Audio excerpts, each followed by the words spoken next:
all is fair in love and war, right? And racing's war, so. Oh! Getting a little western, getting sideways, coming in hot. He is definitely on the gas on that XG750. These guys are all having some fun out here.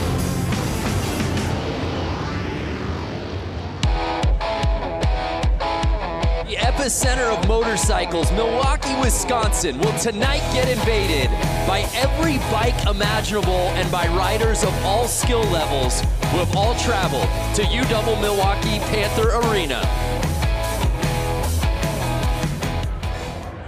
What's up, everybody? Welcome to Flat Out Friday. I am Brandon Graham, coming to you with our entire broadcast team for tonight. Of course, joined in the booth with X Games gold medalist Lance Corey, the voice of sideline reporting at the X Games, Diana Dahlgren, and joining the broadcast team, making his broadcast debut, by the way, pro flat track racer Johnny Lewis. Lance, I'll begin with you. You've been here since year one. You've seen this thing grow and evolve. For the uninitiated, what is Flat Track Friday all about? I just love it because it really brings first-timers out, first-timers for racing, and some of the best pros. So you see all walks of life out there racing. Yeah, the range of spectrum of riders. No one's got a better seat than you do. You'll be at the pits all night. Talk to me about the personalities we find out here at Flat Out Friday. I mean, you're going to have guys that don't talk, you're going to have guys that talk a little bit, you're going to have guys that crack jokes, and I'm going to be bringing all their personalities and the stories down in the tunnel. Yeah, absolutely. Along with Johnny, talk to us about what you're doing tonight. You will be bike breakdown, giving us the science behind everything out here tonight. Yeah, it's going to be pretty interesting because there's a large difference of riders out here. Just like Lance said, it's from scooter racers to the hooligan guys on race prep motorcycles that are pretty heavy, and then you got the professionals, like you said. So the motorcycles are extremely fast. It's a tight track. It's gonna be really good racing. Every bike you can think of, every racer you can think of, complete mayhem coming to you now. Let's start racing. The fans invading UW Milwaukee Panther Arena, getting ready to watch absolute mayhem take place on this 1/16th of a racetrack, Lance Corey. Over 15 different classes of racing we'll see out here tonight, beginning with right there, the JV semis will be kicking things off. At the open amateurs, we have the women's main, scooter main, PW50, that's what the bike I started on right there. Oh, little 4-year-old Lance? That's right.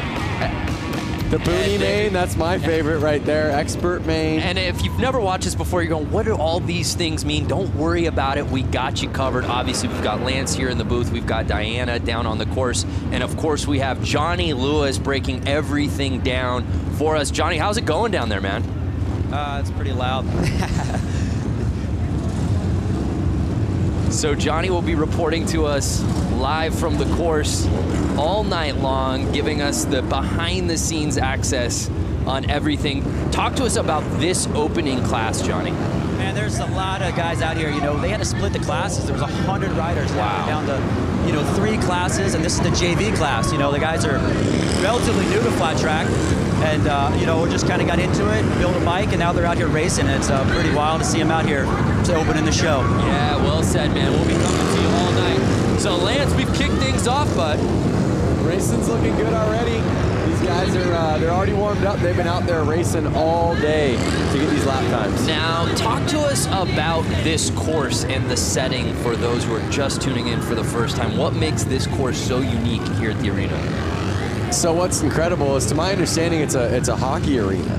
Right. And before this was set up, there would have been ice out there, obviously. There is not ice out there right now. But there was ice at some point. Oh, I see, but so not now. when they take all that away, the concrete is shiny and it is slick. It's like being in a big store where it's kind of like slippery, actually. Okay. So they end up spraying Coke syrup down, and they let it kind of dry, and it gets really tacky, almost like being at one of those gross bars or something where your feet I have no idea what you're talking about. Your feet kind of stick to the floor, They do that so the tires actually have some traction. 1 lap to go, you see, and there's the checkered flag. And again, we talk about the dimensions of this track. This stuff is at a torrid pace. If you've never watched Flat Out Friday, if you've never seen flat track racing on this scale, don't blink. No, it's incredible. It's almost like racing little mini bikes inside of your garage.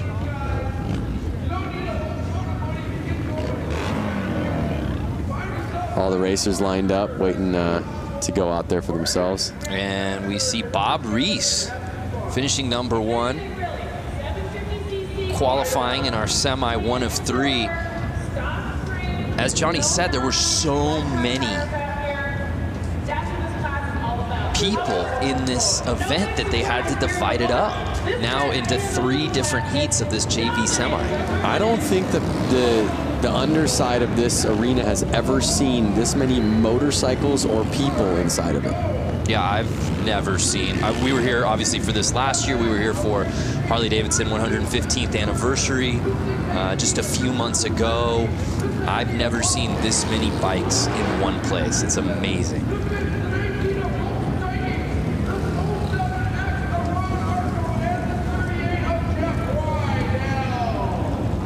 There's a great shot at our track here at the starting line. And one thing you'll notice as we get through these classes, right, Lance, is there's so much differentiation in bike.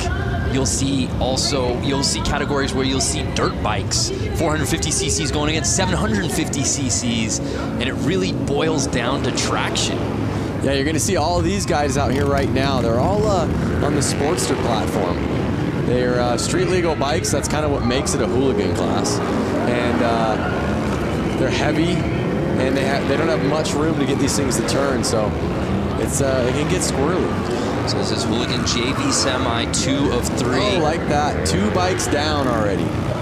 Pardon my getting on top of you right there, but no, that's what it's all about, and that's par for the course here on Flat Out Friday. I got excited to call that out right after I was saying you're going to see some squirrely riding. You can see them with the yellow flag out. That means some riders are down on the track, so kind of take it easy. And you can see all the riders kind of bunching up because of that yellow flag. It forces them to slow down a little bit, to be careful so they don't hit somebody on the track.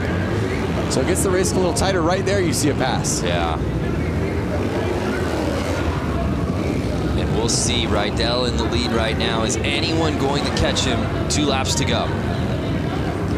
No yellow flag out anymore, but the white flag is out. 1 lap to go. And now he's lapping people. Lappers can be dangerous, though. And 38 Rydell with the claim, the fist pump. He went double fist pump. I saw he went left to right, back to the left. He's stoked. He's moving on. There's 100 guys here in this class. He's stoked to qualify. I would be too. The JV main will obviously go on a little bit later as we take another look at that crash.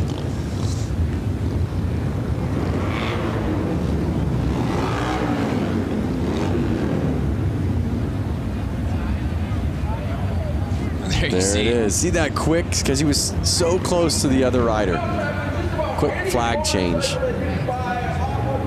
And again, if you're just joining us, we're in the midst of our hooligan JV semi, 2 of 3. Jeff Rydell taking the win there, qualifying onto the main.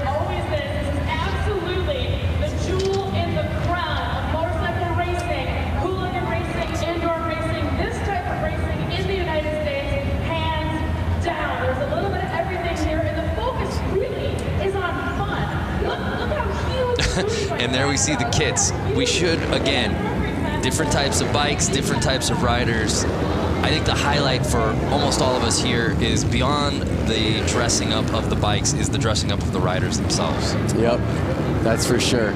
A night like this, they kind of throw on a costume. You see a man right out there in a tuxedo. That's your type of tux. In fact, I feel like that's what you wore to your wedding. It's kind of a full onesie tuxedo. A full sublimated tuxedo.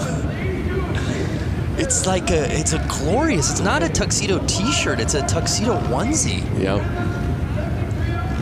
But again, that's the cool thing about this class. I mean, these guys, these are their bike. Look at the bike closest to us. Oh, and a guy pulled in front of him. But look at the guy closest to us. Yeah. I mean, he is actually, you could see his speedo gauges on his bike. This is not a race bike. This is a bike that he takes to work and back, and he wanted to race. It's so cold outside. He's like, you know what? I'll race the race just so I can ride my motorcycle inside today. Oh, and it was 69 getting the whole shot. Nice. Oh! But he's cut on the inside by 00, the Tux man. Can Brandon Gonzalez get back up there to 00? I see the yellow flag out, and Brandon gets him.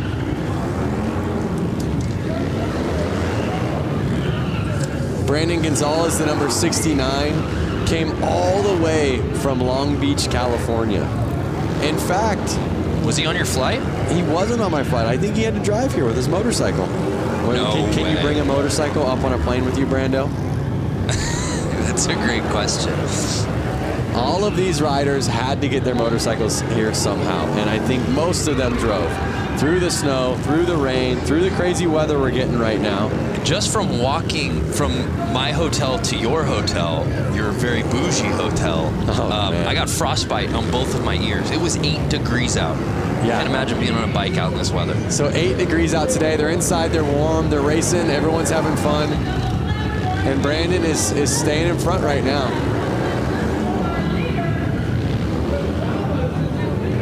Now let's not forget, everyone here in the stands and all these riders, a lot of them are in town because tomorrow we're having the Mama Tried show. Right. A rad motorcycle show in the heart of downtown Milwaukee. And that's really the genesis of this entire weekend, and a byproduct of that is this race because the community as a whole had been coming out here. Yeah, I mean, it just happened naturally. I think the show was already going on. People were in town. People wanted to ride. People wanted to race. It was so cold outside. They said, hey, let's rent one of these arenas and let's all start racing motorcycles in there. They were letting their kids race. Everyone was racing. And you're going to see that tonight. You're going to see 4-year-olds out there on this track racing. Brandon Gonzalez, as you said, left no doubt about it. Even with the stoppage, returning for the win. He'll be moving on. So there you see Brandon Gonzalez qualifying.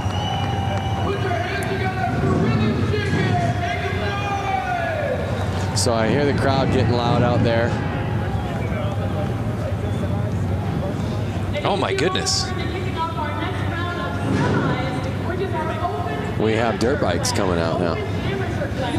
If you guys want me to chime in, I got some stuff. Yeah, Johnny, you're down there, man. What now that we're a few heats in, what's your takeaway so far? Man, you know, like it's cold outside, but this pit area down here, it's hot. You know, these guys are coming out, they're racing for the first time. Some of these guys on these hooligan bikes, you know, they're 500-pound motorcycles, if not more.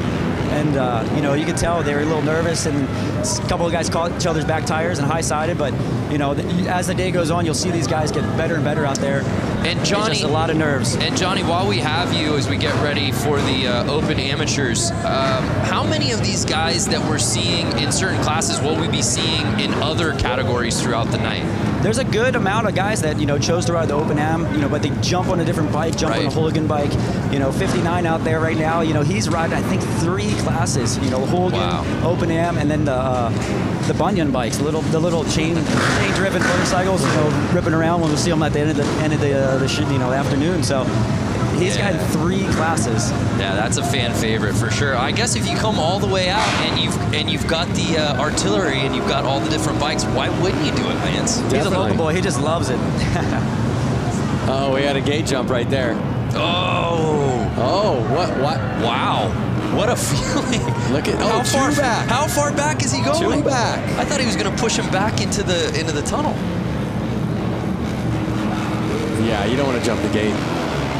Speaking of jumping the gate, 59 getting that early lead. Notice these bikes, they're a little bit quicker, a little bit lighter. These guys are kind of getting on the gas a little bit more. You can see the bike sliding out. Something about a heavier bike, you kind of want to ride it a little bit less aggressive and use that weight to kind of carry you through.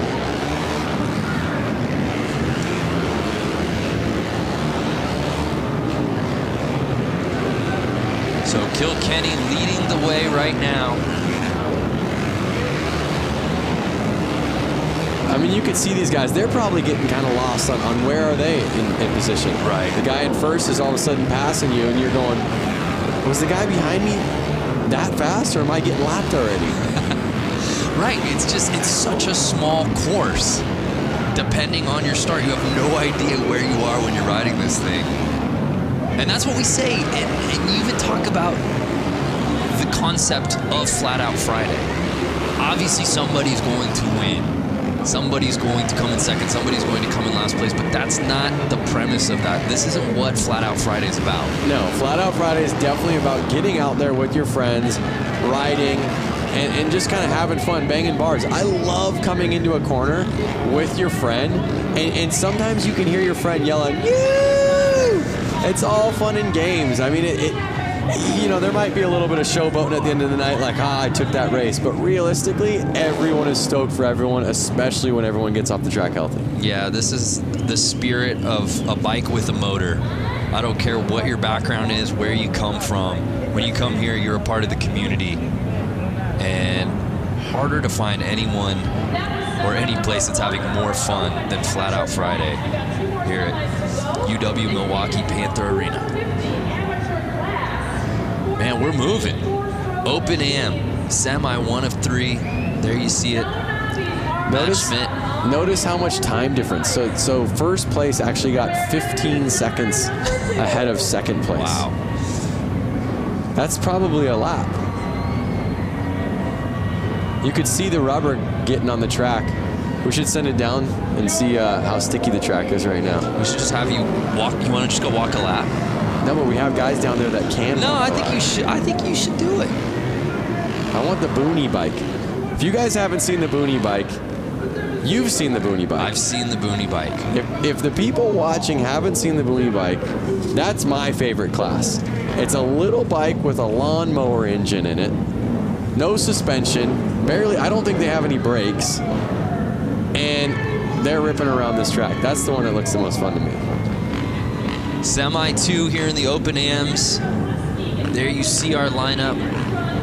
Some familiar names in this one, Lance.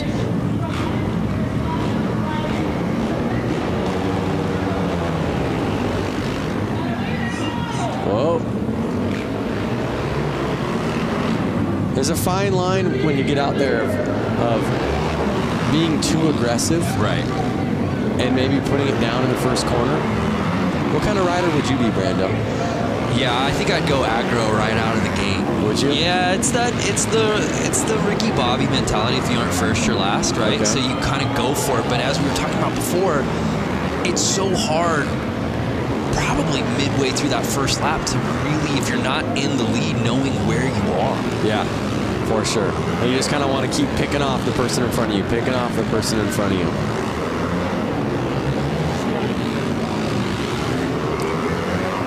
Notice how far they're able to lean these bikes over on the concrete. They're really leaning them over far. I mean, the foot pegs are touching the ground. That was some racing right there. Yep. And I tell you what, if they don't stay in those black grooves on the track that they've been starting to make, it's a lot slipperier. So they're trying to stay in those locations so they know their tires are going to hook up and have some traction. Unofficial results. E. Brewski, there you see. Might be Brusky, but I like Brewski. Yeah? Yeah. Hope he's cool with that. But some impressive racing from him right there in our Semi 2.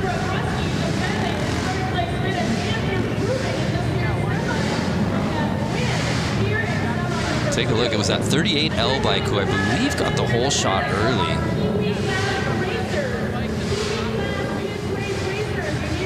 And then Brewski really making his presence known.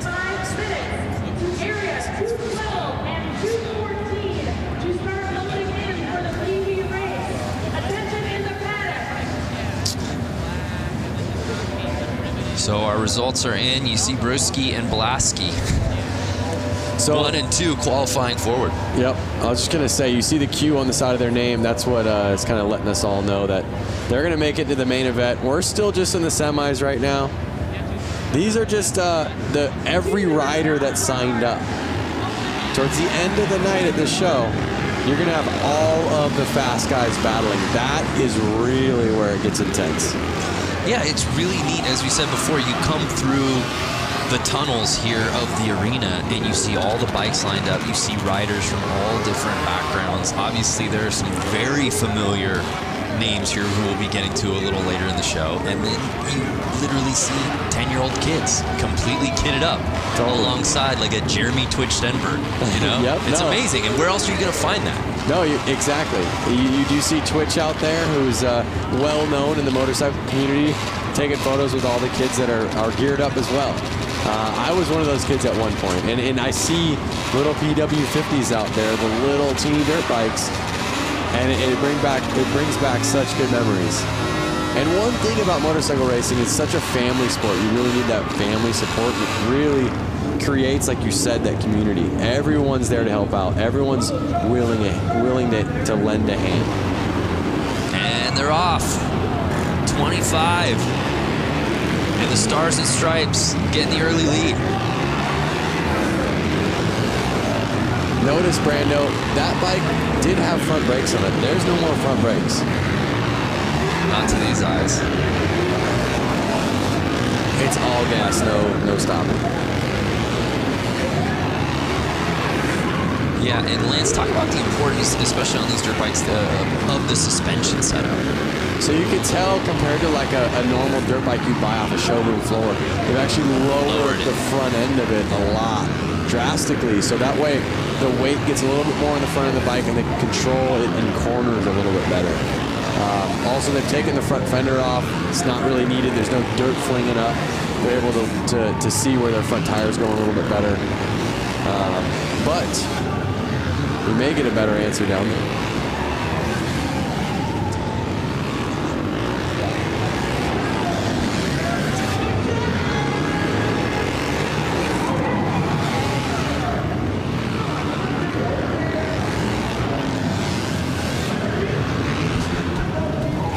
So the unofficial results are in.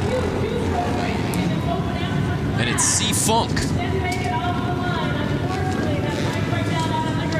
who looks to be qualifying to the main.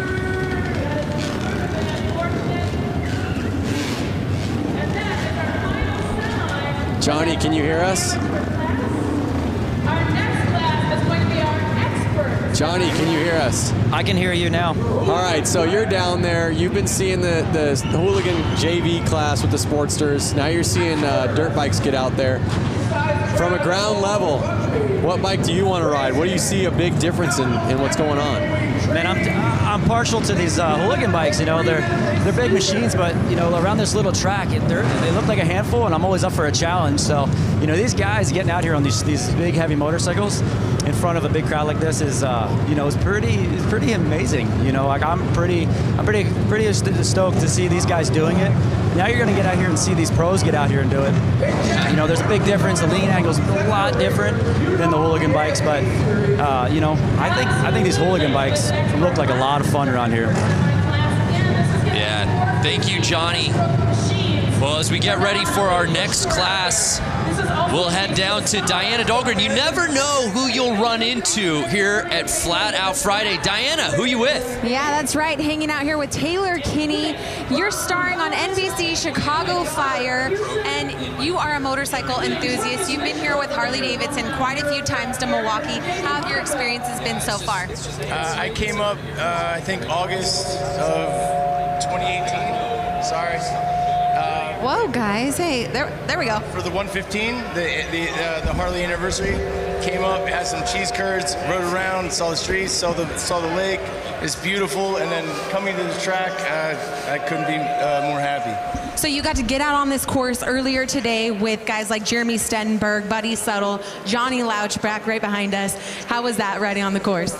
It was fun to rip around the track. We got here early. I think we were the first ones out. The concrete was a little cold. Tires were a little cold. We slipped around a little bit. Twitch came out, started lapping us. Buddy came out, started lapping us. We picked up the pace and had a good old time. But yeah, after seeing what the guys are doing tonight, I was telling a couple of the boys, I think I would have ended up in the hay. Well, big round of applause. You didn't end up in the hay this morning. Thank you so much, Taylor, for coming to Milwaukee with Harley-Davidson. It's an honor to have you at an event like this. Guys, we're going to send it back up to you. God bless. Thank you. Love it. Yes. Hollywood taking over Milwaukee out here today at Flat Out Friday. Fans watching right now, are you interested in riding flat track at this summer's X Games in Minneapolis? The 2019 Harley Hooligan Qualifier goes to LA this year, taking place at the Born Free Motorcycle Show on June 20th. Keep an eye on Harley-Davidson social media and how to register. It all goes down on Harley-Davidson social media, and you can find out more info at xgames.com.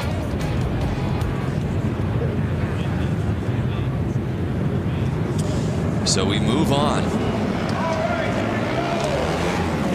to our next class, the Expert Semis.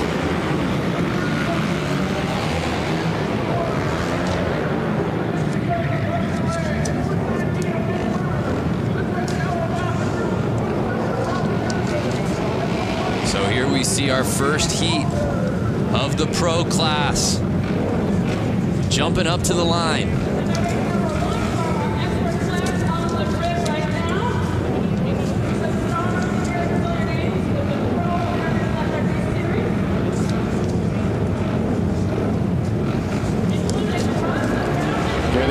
Racing's about to heat up. Yeah, no doubt. Here we go, and they're off.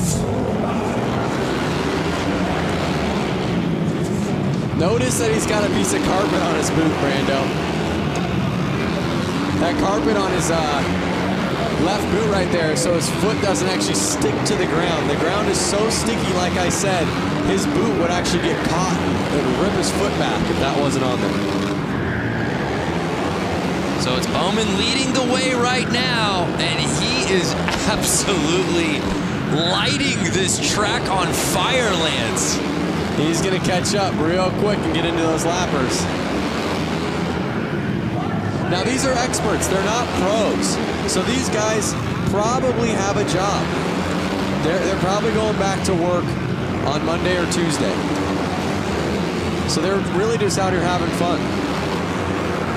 I mean, everybody's out here having fun. And there's a great shot as you see our leader. So many of these riders, the setup, especially on their foot, the boot that's hitting the ground, as you can see, taped up to the max. It looks like he's actually got a little piece of carpet on there.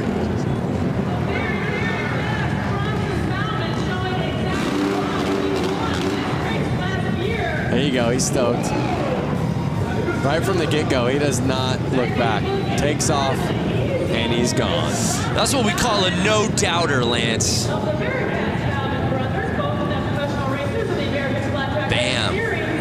See him lift his foot so he can kind of bring it over those cones that are saying, hey, this is the inside, don't go any further.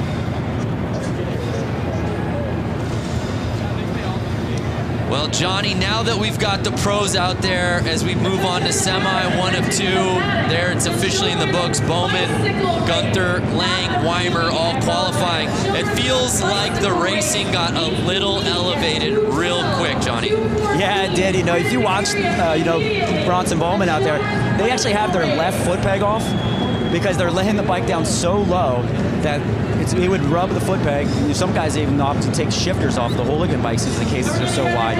So, these pros now, they're just laying the bikes down so low, getting the direction change. It's pretty amazing to see them out there doing this on a track that's 100 feet from inside to inside.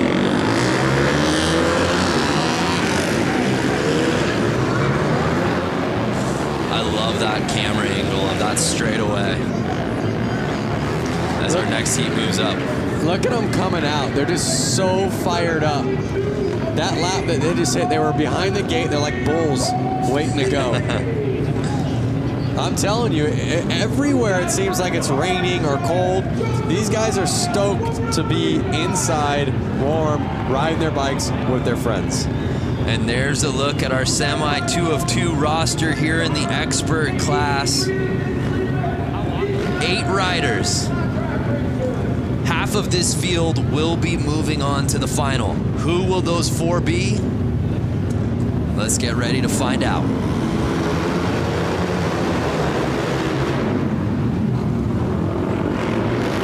Looks like the inside rider always keeps getting the jump and staying in the lead. Yeah, so it's 229 going wide to inside. Can he fend off the field early in this race? So to my knowledge, they basically all had to time qualify during practice to get what qualifier they're in and probably their gate pick. So usually the fastest rider gets first gate pick. And so that's why we're seeing the guy on the inside. He's choosing that line, and he was also the first one to choose it, and he was the fastest one in his class. That's kind of why we're seeing him be able to take off and lead the race and win the race in the last two classes. So it's Mishler leading the way, the 69 polka dot kit. Can Monaco catch him on the final lap? No, and it's Mishler taking it.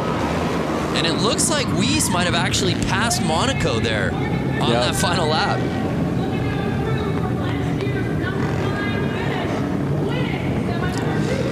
Brando, what's the most CC bike you've ridden?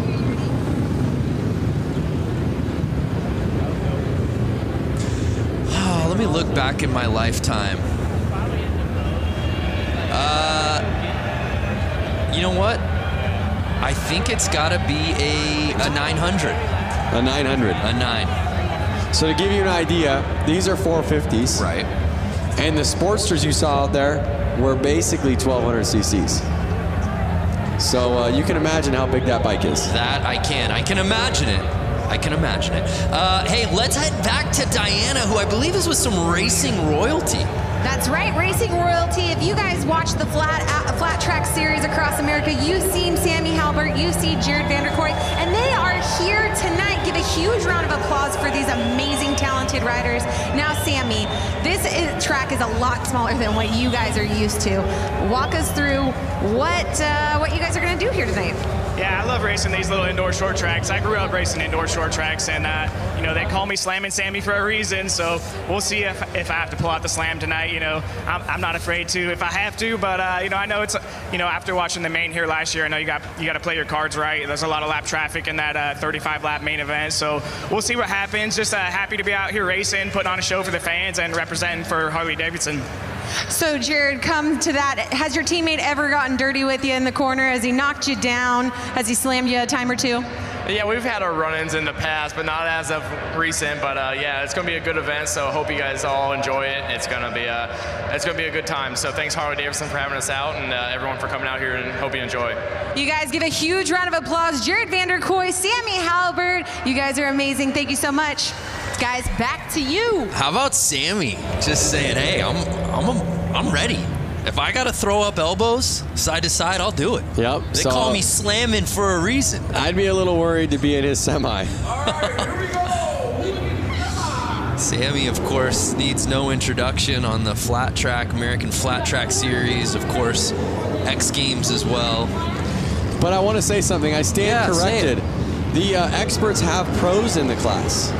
Correct. So I'm not sure if every single expert is a pro. Or can an expert be an expert without being a pro? And can a pro be an expert well, a pro without being a pro? A pro, of course, is an expert, but an expert isn't always a pro. Is this a riddle? There's no answer to this circular question. But the racing continues as we take a look at our semi 1 of 4 here in the hooligan. Now this is class. open. This is open hooligan. So these guys have faster lap times. They're a little bit more seasoned. They've been doing it a little longer. We're going to see a little bit more carnage here. These guys want to win. And also, just look at the size of this field. Again, though, it's not something that they want to win. We saw some gate jumps. It's not something that they want to win just to be winners. They want to keep racing. So this is just a semi. Right. Yeah. They want to win. Very good point. Just so that they can go out there. They can just again. stay on their bike. Yeah. So if they don't win or they don't get the top position in this, they're not making it to the next round. Right. And most of them, they drove so far to get here. They just want to make it to the next round and get more laps out there. So you see a bunch of bikes getting back there in the 3rd starting position. Those are all the guys that jumped the gate. Kind of teach you a lesson right there. Take you to the back of the classroom is what they do. And they're off.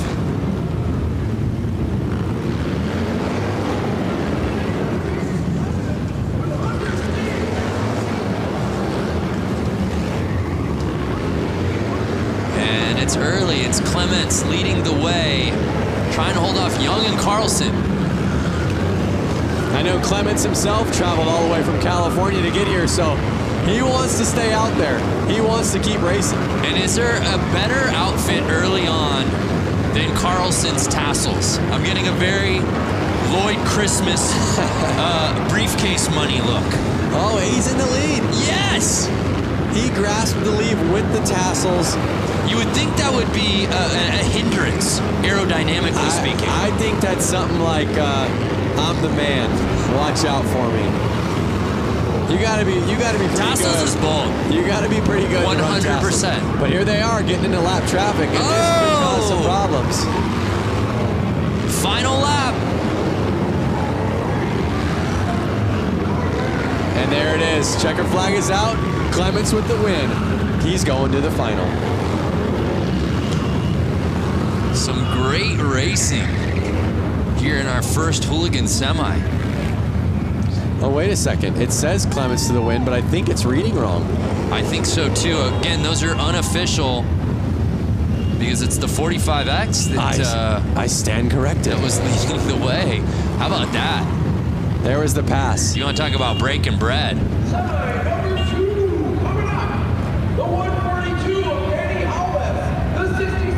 Again, some guys will wear the tassels to be noticed. Hey, look at me. Yep. And other guys are just that bold. I think he had a little mixture of Benny Carlson. It was Benny Carlson that wins it. And notice he's the only one that's going to qualify. Jason Clements, all the way from California, is turning around. Less than bragging rights, he doesn't get to go out there and race again. Got to bring your A game in these semis, Brando. Yeah, well said. The show must go on.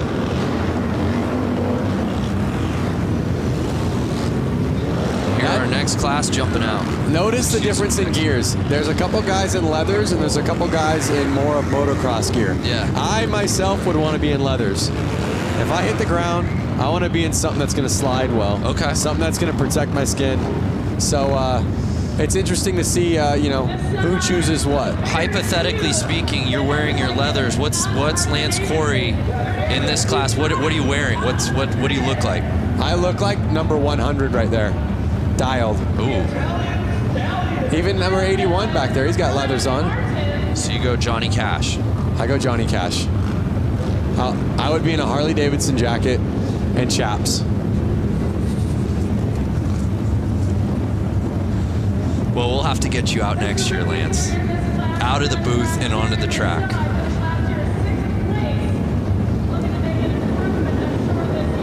Uh-oh. Oh! That was some jumping. So he wore leathers, he was there with the protection, but he was a little too anxious. Well, and you think about it like this, Lance, right? Most of these guys have been getting practice laps earlier in the day, and there was some racing, some qualifying even to get to this point before we even went on air. But a lot of times now it's getting to sit and wait, right? You've been waiting for this moment for your name to be called. Adrenaline is pumping. Yep. Can you really fault these guys for false starts right out of the gate when they've just been waiting? No, you can't. There they go. That looks like a clean start. 142 with the whole shot. Holbus in the whole shot, and he was again on the inside line. You're seeing that inside line pay off well. Will he cling to that top spot, though? It's looking promising so far.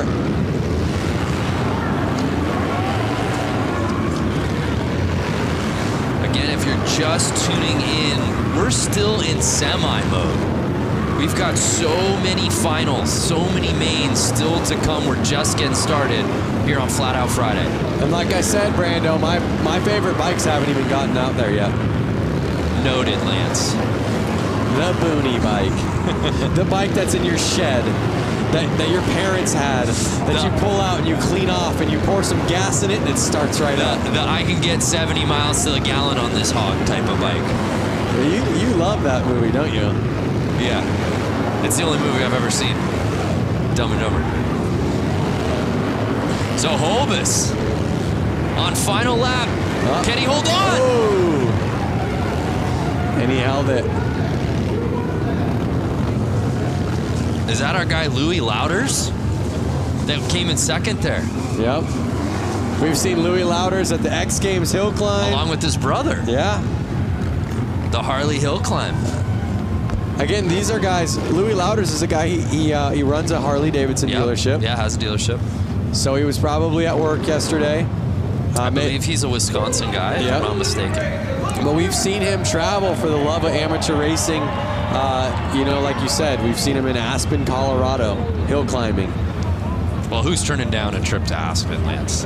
Again, Lloyd and Harry is not going to turn down a trip to Aspen. You brought it up! Oh, man. I didn't reference it this time. Hey, the Rusty Butcher.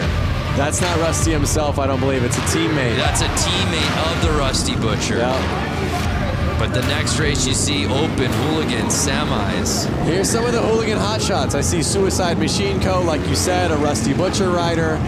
So these are some of the guys that kind of really made hooligan fun again. make hooligan fun again. I've seen you wear that racing hat. Fun again. Rusty Butcher gloves right there. Twisting the grip. Pair of Thrash and Supply gloves right there. Whoa! Twisting the grip. Thrash and Supply Co.? That's right, baby. Like you said, a lot of these guys' palms are probably sweaty. They've been waiting around for this race. They're fired up. Palms are sweaty. Mom's spaghetti. Don't do it. I knew it. There they go. Clean start. 963. Mikey Virus, a Rusty Butcher, got the lead. He was on the inside line again. What a clean looking bike. I was just going to say that. These guys build these bikes specific just for this event. I watched Mikey and the whole Rusty Butcher team assembling these bikes. Oh, a pileup. A pileup. I hope we got that so we can see it in a replay. But you see the yellow flag out. They're kind of having to take it easy. You see the gas on the track. Yeah, we got to take another look at that. Speaking of setting a bike up, you got the opportunity to build a Harley-Davidson this week. Yeah, I've been in Milwaukee for 3 days now. We have a competition called the Brewtown Throwdown. Correct. Where basically two teams built bikes. You guys might have seen this in the show a little earlier on, but we were able to build 2019 Street Bobs. We had 2 days to do it. My team, the Quick and Easy team, we made a bike that was kind of replicated after a 1940s flat track race. So something a little bit more old style. The other team, Super Bob, I want to say? Yes. Super Bob, they made a bike that was a little bit more Supermoto-ish, a little bit taller. To me, it looked a little Mad Maxy. I'm digging my bike. I hope you guys vote for my bike, Quick and Easy. Yeah, tomorrow. both are beautiful. Check it out on the Harley social and then also Lance Corey's social. So we might be able to see the crash. There it is. Two riders must have collided. Suicide Machine Co. Yeah, it's great, actually, all things considered, that there wasn't more carnage there. Yeah. Only the 2 bikes went down. You see them getting the gas off the track. There you see Mikey qualifying out of that entire group. Only Mikey moving on. But again, Mikey Virus came all the way from Los Angeles, California. So a guy like him, he's stoked. Amazing crowd on site here at Panther Arena to watch what has really become an annual tradition. Now, here you have the Rusty Butcher. Yes. I've seen Mark Rusty Butcher win this race before, all the way through, all the way to the end of the night. He took it home with a W. Then I've seen him come back the following year, and I think crash out pretty early on. And again, he wasn't mad that he didn't win. He was mad that he wasn't in the final to race more. So, what's going to happen tonight? Yeah, he flip-flops, right? Yeah. Either wins or crashes out. Yeah, it's all or nothing. Then I guess it's an odd year, 19. I feel like he's gonna go the distance. He is absolutely a fan favorite, though. There's no doubt about that. He's a fan favorite, but right out there in the crowd, I see Jeremy Twitch Stenberg, FMX icon, someone that I grew up racing riding FMX with.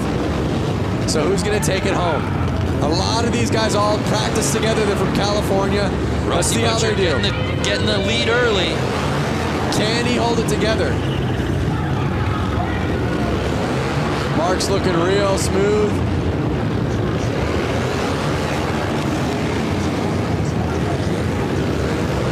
He's looking confident.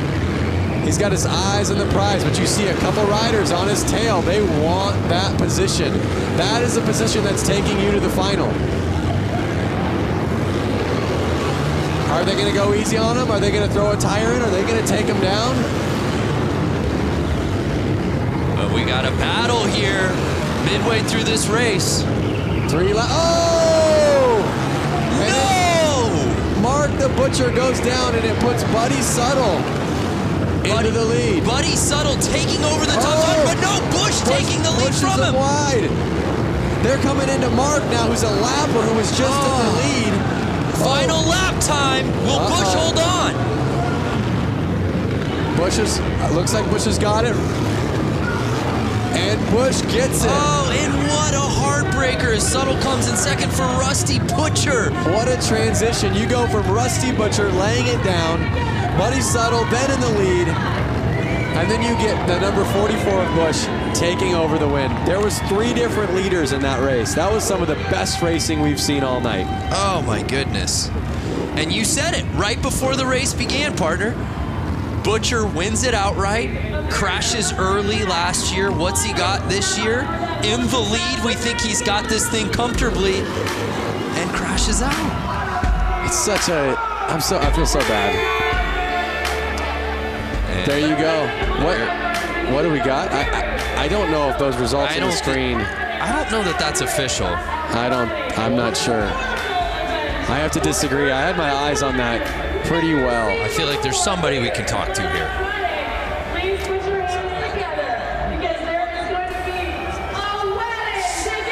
Well, before we move on to our next race, here's a word from our Diana Dahlgren.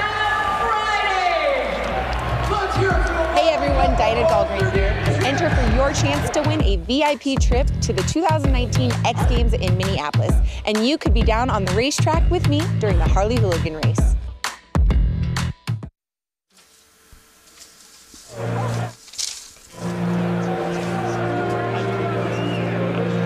Check out the kids down there. On bicycles, pumped up. They got their helmets on.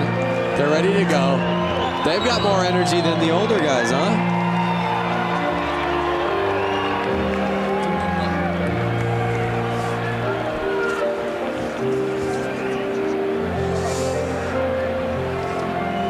This is what I like to see. Yeah, there you see the young fans. Flat Out Friday brings out everybody, including some influencers who came out and were able to take some laps around this course. Let's take a look at that. The track feels really good. We got a little practice in there. It was fun. I grew up racing motocross, so it was cool to do this. It's something different and something I definitely want to do in the future more. It was fun just to go out and get a couple loops in, watching these guys follow lines and get a feel for the track.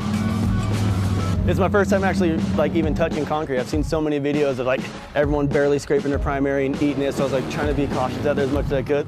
It's pretty tacky, but it will spin a little too, so I think it's exactly what you want. It was awesome riding with these two big trees. But I honestly think we got them. Yeah, I got to keep it on 2 wheels and yeah, not crash. I got 100 cheese curds on Buddy to take the whole thing. Some heavy hitters. Yeah, there you have it. That are part of it. And there's your bike. Yep, there is the bike that I just got done building over 3 days. She is a beaut, man. Well done. Oh, I'm so stoked on her. I really wish I could take her home. Notice how the front and back tire, they're the same size. I love that look. Yeah, everything about it. The paint job, it just, it's an excellent motorcycle, Lance. You should be really proud of yourself. Hey, thank you very much, Brando. And there is the other bike the other team got to build. Yeah, that was Diana Dahlgren was part of that team. And as you said, a little bit more of a Mad Max kind of racer look. I really like it. Hey, we're still in the middle of all these semis. Let's send it back down to Johnny. Man, that last race had a little bit of everything. Johnny, are you there? Hey, I can hear you guys now. Sorry, we had a little technical thing. No, I was just saying that racing kind of had a little bit of everything. Some big names, obviously.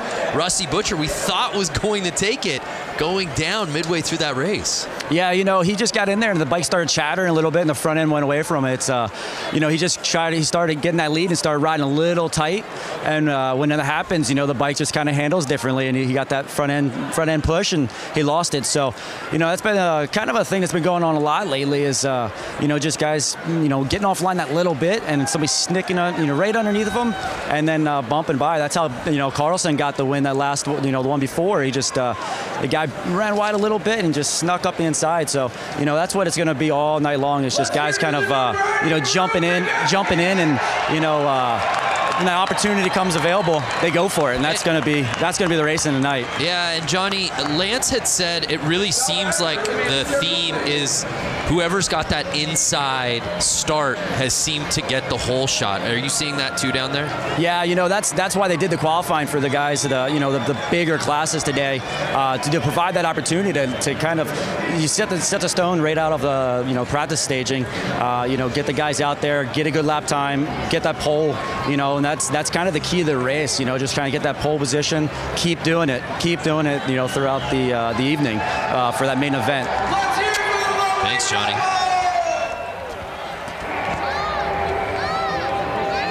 Packed house out there, tons of energy.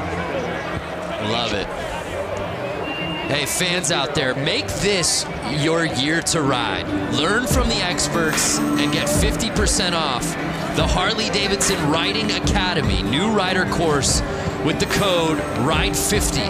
It's a limited quantity available. The offer ends March 3rd. That's 3-3. Visit h-d.com/learn-to-ride for more details. Make this the year, Lance. Make this the year you learn to ride. Oh, I'm loving this. We got a different type of bike hitting the course out here now, Lance. That's, now that I have a kid and you have a kid, I just taught my daughter how to ride a bicycle. Is she not out here? My daughter is 16 months old and she's out there. She's in the bear costume. I want to bring my daughter out with one of those kick bikes. My daughter doesn't know how to ride a pedal bike, but I know she would kick a lot more butt. Your daughter's 2 years old? 2 years old. And she's already riding a bike without training wheels. That's amazing. Speaking of parents and people with kids who ride bikes, Diana Dahlgren, I know you got a little one yourself. When's he going to get out here and ride? 2 years old. He's actually in this teddy bear costume that you see lined up. You know, he's the most massive child on this line. I don't know. I feel like Hunter's going to, you know, take the teddy home for the win. So all the little cats out there, and it's the bear taking the early lead right out of the gate. I feel like there's an adult in that. Oh, how about going the outside to take the lead? Notice how he's keeping the pedal up. That's basically giving him more ground clearance as he turns left. The 3-plate staying wide, and now he's lapping.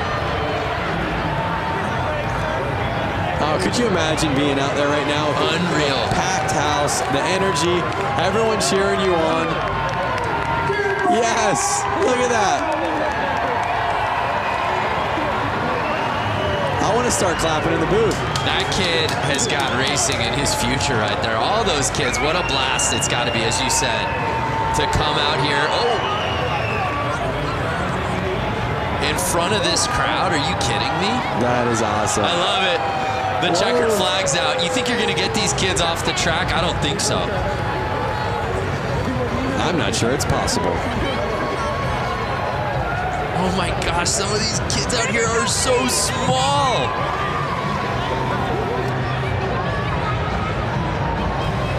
Speaking of kids and bicycles, Lance, I know you just got a new bicycle. I did just get a BMX bike. I grew up riding BMX bikes my whole life, which I'm sure these kids are going to do. I'm sure most of these people racing have done. Most people in the stands.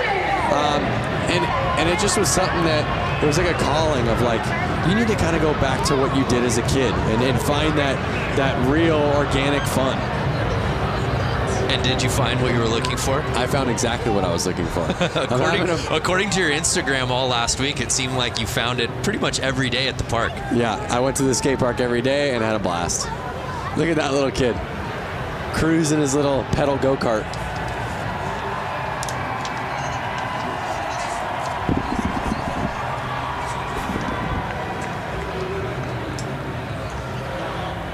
Can you guys hear me now? Yes. All right, well, those kids wrapping it up. Let's head down to Diana, who's with our competitors. Diana. Hey, you guys. So I'm down here with these stars, tomorrow's stars. Alrighty, so you just ran the track here at Flat Out Friday. How was that track? It was really fun. Was it really fun? How was the Coke syrup hooking up on these tires? Yeah, it was. Sounds great. And then we have the teddy bear. You know, I was telling everyone this was my child earlier. Here's the teddy bear. Was it hot in the costume? Yeah. How was the course? Good. What is your goal in the future? Are you gonna win some championships in the flat track? Yeah. That's right. All right, who else do we got here? Hi, sweetie, what's your name? Brody. Brody, and how was the course out there? Good. Do you want everyone to give a big round of applause right now? Sure. Where are you guys at? There we go, all of downtown Milwaukee. Guys, these kids are the future of flat tracking. Give a huge round of applause. Great job, guys. Back to you. Thank you, Diana. I love asking the kid in the bear costume, what's your goal in life? And you just saw like his entire life span before his eyes. Like, what do I want to do with it? Where do I want to go? Travel the world. There's a look at our main still to come tonight. If you've been with us since minute 1, thank you. But we just getting started. Some of the best classes are coming. Who do we have lining up next?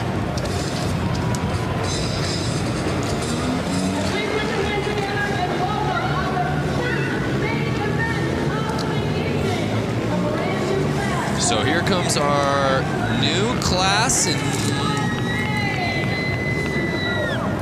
I'm not totally sure yet. I'm gonna wait for the graphics to come on screen so we can all find out together. My paper says Mad Dog Maine. That's right, Mad Dog Maine. Graphic. Mad Dog Maine. So I'm not sure the rules of Mad Dog Maine, but I'm seeing a lot of kind of 4-stroke mini bikes out there right now.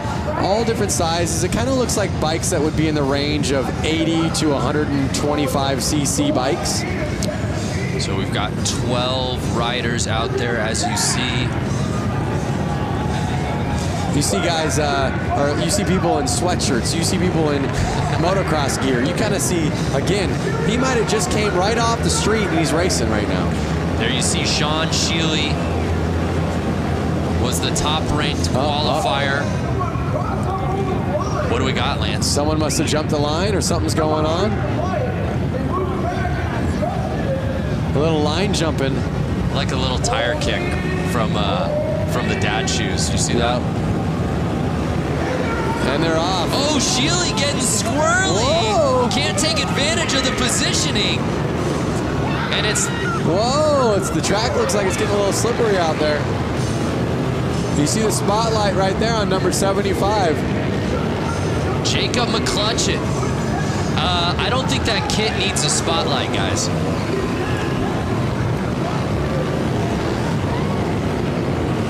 Now again, this looks like a bike that's a little too small for that rider right there. And but again, sometimes riding the smaller bikes is more fun. And it feels like, again, traction, the name of the game on a course like this. Having that bike control. Oh, we see a pass. Bike control is key out there. Smooth and steady wins the race. You saw, like, just like Johnny said, Mark the Butcher, he was getting a little hard on his bike. He was riding a little too fast. Because he lost his smoothness, he ended up letting it go. So it's Ryan Stephen leading the way, and it doesn't look like anyone's going to catch him, Lance.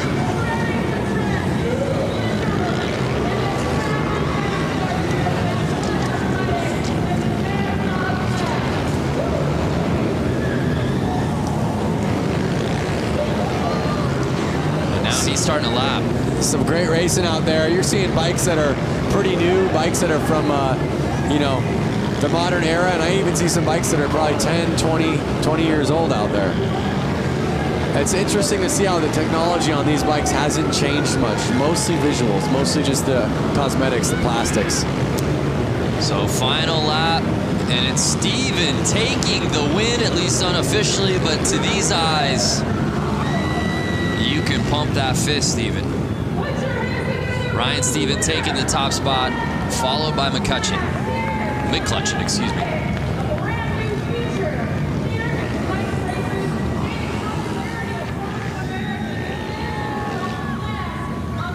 It was McClutcheon leading early in this race. And let's see if this is where the pass took place.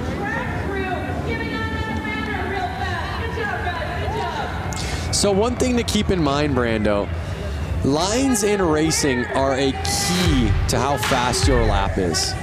So basically, what is the quickest way around this track was staying the smoothest at the exact same time. So you can almost look at it as, if I walk this track on my feet, what's going to be the easiest way around it? Well, it would be on the inside, right? So on the corners, you want to be on the inside. But you couldn't stay on the inside and be smooth if you were staying on the inside on the straightaways. So they're riding wide to stay smooth so that they can ride the inside on the main part of the corner, which is going to get them the shortest line while staying the fastest, while staying the smoothest. Thank God you had an answer. That felt like an SAT question. The making of a riddle. I mean, it's just a big deal. And I'm just thinking, if somebody has never raced before, and they've only maybe driven a car on a public road, or maybe haven't even driven a car before. The strategy seems counterintuitive. Yeah. So you're always wanting it to ride the shortest line, but also at the same time, what is the smoothest way to do it? Right. So here's the JV Hooligan main.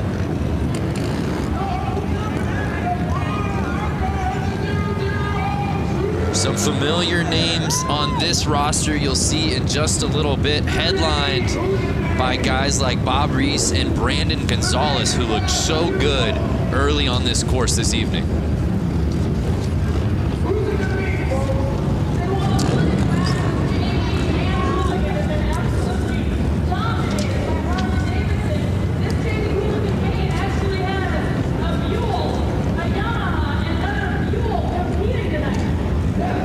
Got 3 different bike manufacturers out here, but it's certainly Harley-Davidson dominant in this class.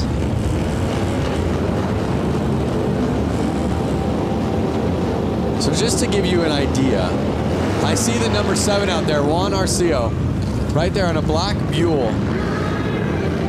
And he has a full-time job back in California. He made his way all the way out here to race this, so he's stoked to be out there in the Hooligan JV. But that's the beauty of Flat Out Friday. It's just filled with weekend warriors. Yep, exactly.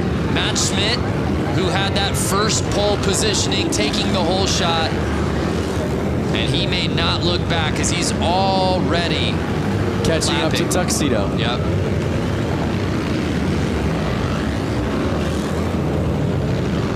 Lapper's pushing wide right there. Schmidt staying in the lead. Looks to me like he's going to run off with it. Still 8 laps to go. But Schmidt clearly knowing his way around this course. He's kind of already catching up to a couple other lappers. And you see that for those who haven't watched before already, the etiquette for some of these guys that are getting lapped. They're merely getting out of the way. If you're getting lapped and you know you're getting lapped, the nice thing to do is kind of let that guy by.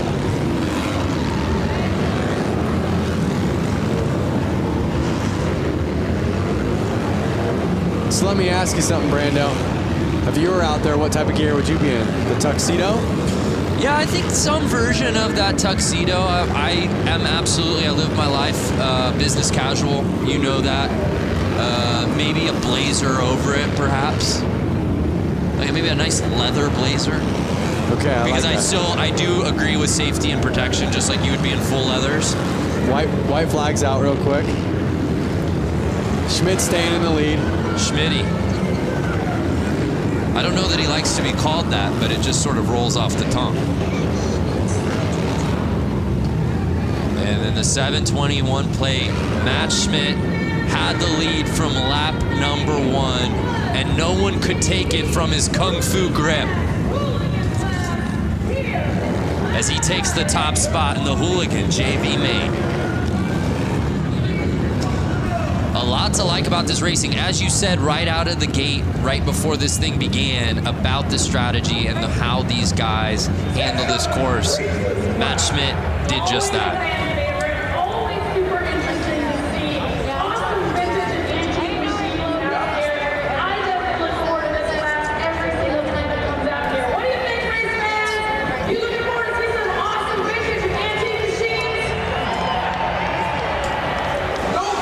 So it's Matt Schmidt taking the top spot. There's a look at our results from the Hooligan JV main. Let's send it down to Diana, who I believe is with Matt Schmidt. A huge round of applause for Matt Schmidt, who's taking the win here in Hooligan JV class. Matt, making that look so easy out there. It looks like you belong with the Hooligans. How was the course? The track was awesome. It's the first time I've ridden concrete, and I signed up late, so I got stuck in JV, but it was a good first outing. I got to thank SNS Cycles, my co-workers, my friends. They gave me a good seed to ride this evening, so thank you, everybody.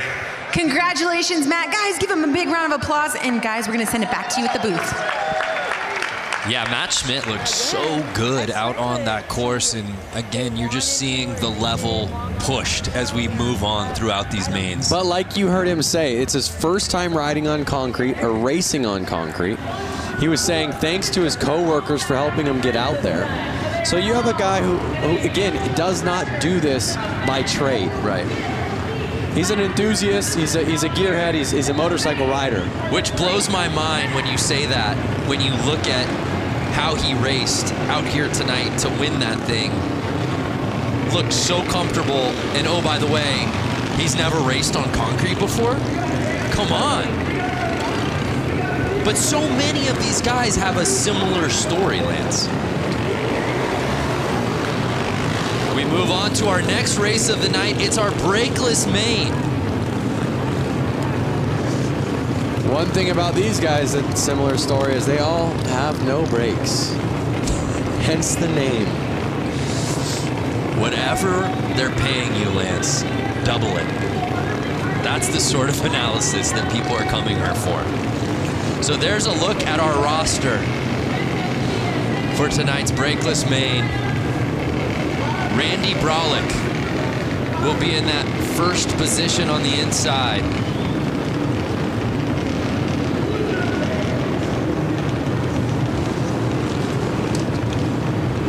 You see him lining up right there.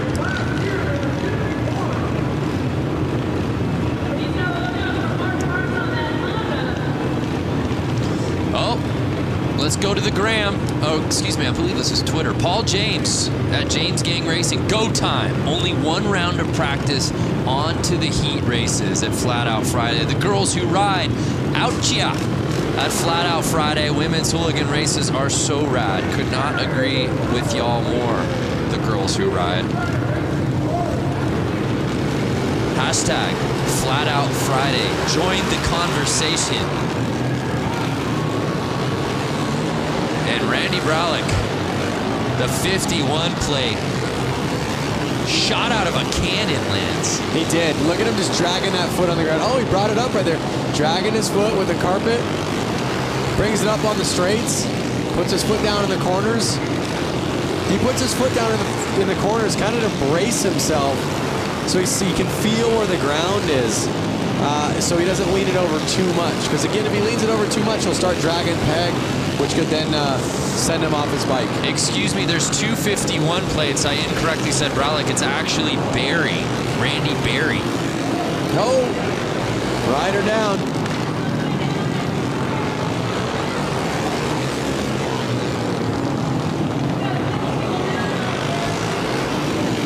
And the Stripes are able to get the bike off quickly there.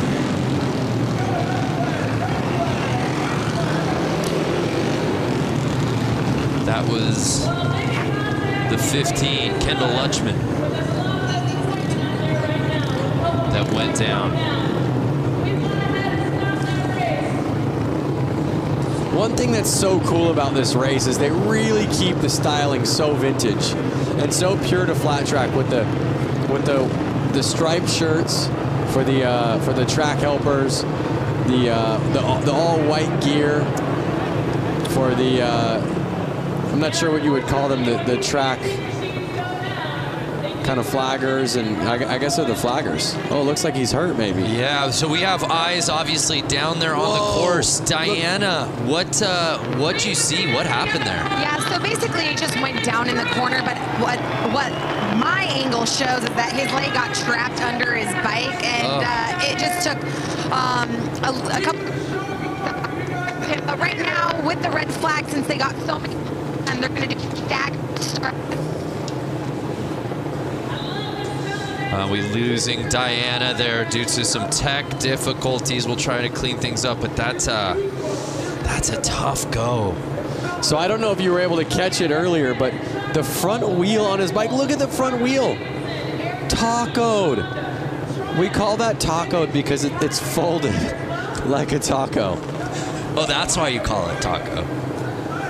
I'm done trying to help No, I you. gotta tell you, the stuff that I am learning from you, Lance, is just blowing my mind. Doesn't look like he's doing too well. I mean, he's back up on his feet, but... Yeah, it's good to see him popping up, but how... I mean, my goodness, I hope that Panther Arena gives this man a hand, because you see what happened, and as Diana said, basically that wheel going over the leg, you see what happened to the wheel. I'm not even sure if that bike rolls. I think they're gonna have to lift the front wheel up to get off the bike. But you see the rest of the crew lining back up to finish this race.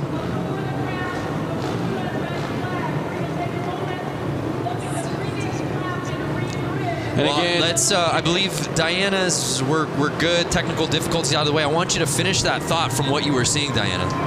Yeah, so they're staggering the riders. This is typical with a red flag. They're relining them up. But yeah, from what it looks like with the rider who went down, he's standing up now. Good sign. Looks like he just really might have banged up his leg. But looks like they're walking him off the course now, as we can see. But yeah, we're lining up the riders. We're going to get this thing back going. A couple riders did pull off the track, so we're down to 4. Guys, let's go racing. Yeah, I love it. Thank you, Diana. And there you see them trying to get that bike off of the course. As you said, it's not just gonna roll off. And the show goes on, and again, 51 Barry. He's on a mission, Lance. he is on a mission. You saw he was the fastest before that crash happened, and he's just putting it back down and proving he's the man to win this race.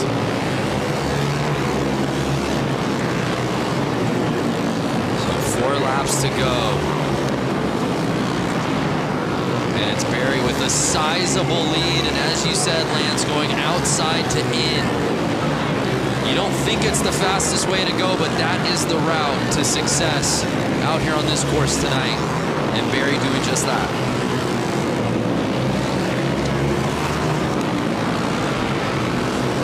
There it is, white flag out. Barry's got 1 lap to go. He's looking at the checkered, and there he is. Taking that main home, looking back at his friends. Big smile on his face. You can see it right through his helmet.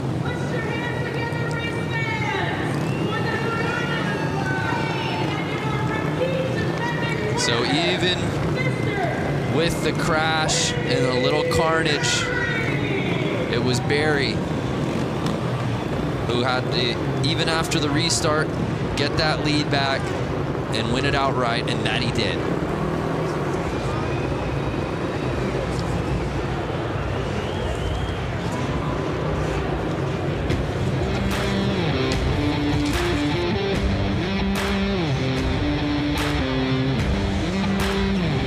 So brakeless main officially in the books.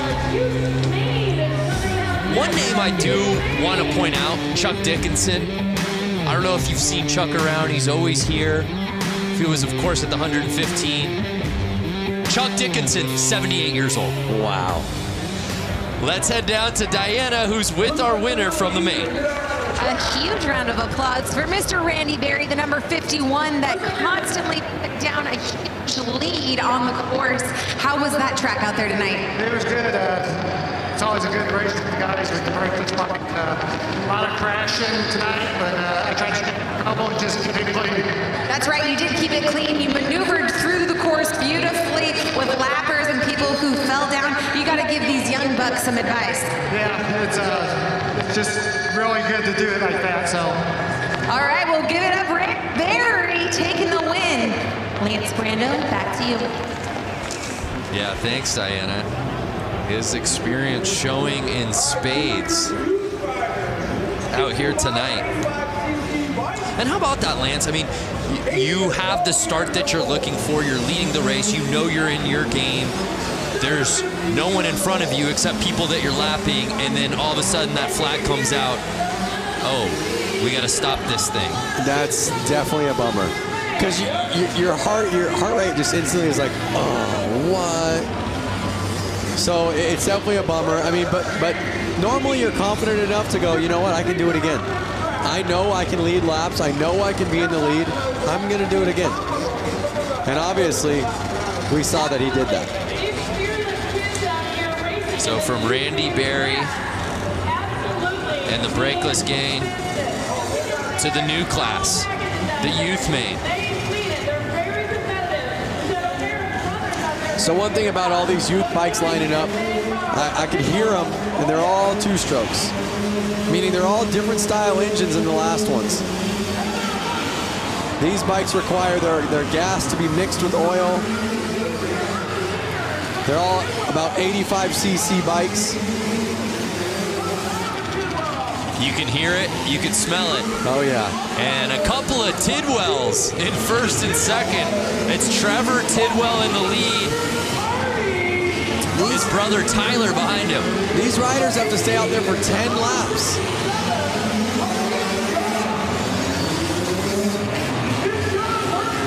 I see a couple 60cc bikes out there. And you see the Tidwells, 1 and 2. Do you think that any bit of their training together is Clearly it's paying off. Are they gonna do the slingshot move towards the end? Oh yeah, a little shake and bake. Oh, little tire tapping. Young with the pass. And Young passing Tyler Tidwell. Oh, Young's in the lead with 5 laps to go. He is putting the power down. You hear the crowd going wild. The crowd is going off. You see Young. This is the back and forth we've been waiting for. Can he hold it for 3 more laps? Wow. Vince Young passing Trevor Tidwell, and just 2 laps to go. Can he hold on? Final lap time.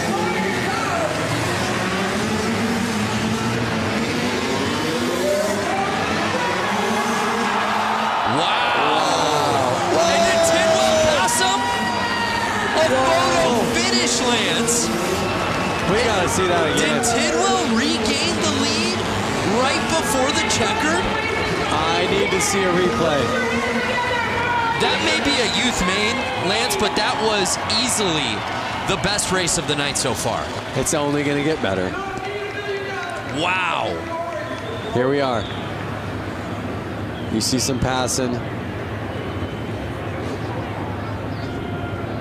He's letting a rider back out on the track.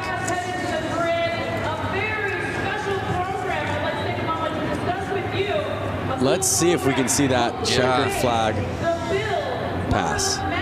Vince Young, not the Heisman Trophy winner from UT. It's YUNG. Here it is, here it is. Look, look, look. And did he get him? I don't know. That's got to be a photo finish. And our results are unofficial. Right. I still think Young might have had it, Lance. I think so too, but Tidwell took the inside.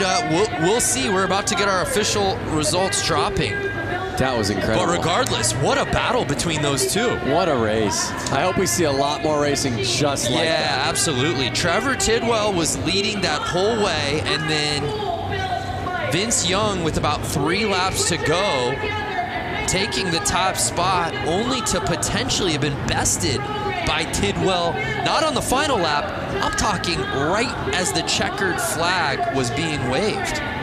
Take another look. Young.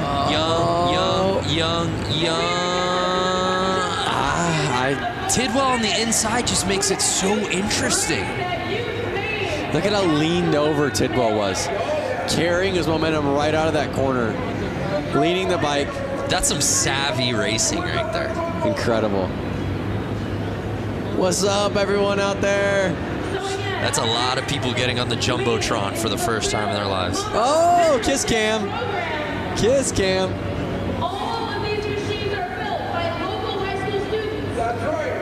So they're going to the tape right now, really taking their time. Who's your money on? I still think it's Vince Young. Some more social coming through. Bikes going fast. Zoom, zoom. Hashtag Flat Out Friday. I love it. Not Simone. Even got a little, she's got the cherry emoji in her handle. Watching Flat Out Friday on Blockhead Moto channel by the fire. What better way to spend a Friday night? Dave Hoffman, thanks for spending the night with us. Malika, who says there's nothing to do in Milwaukee? Not Lance or I. That's for damn sure. We're checking out Flat Out Friday. Checking out Mama Tried's Flat Out Friday. Lance, we still don't have our official results yet. They're looking at photos. At the photographs. They're looking back at the footy. You asked me, I asked you. I thought it was VY. Do you think Tidwell did enough there at the end?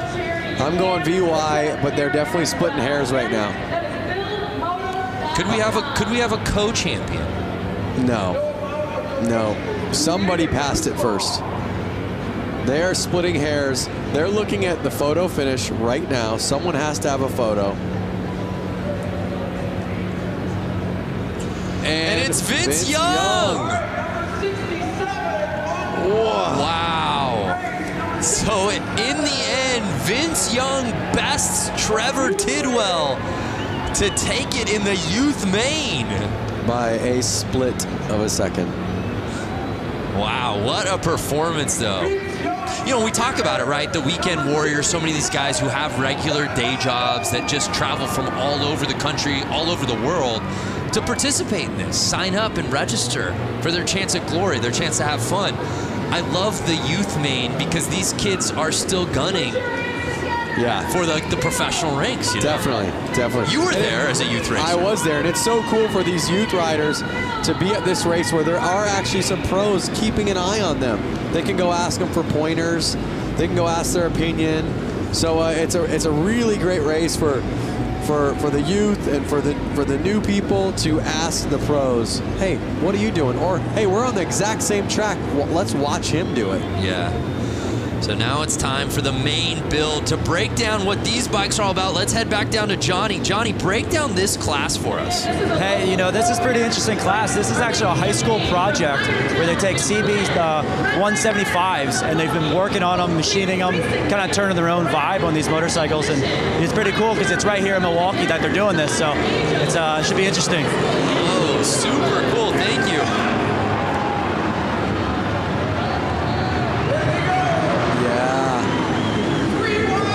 How rad is that?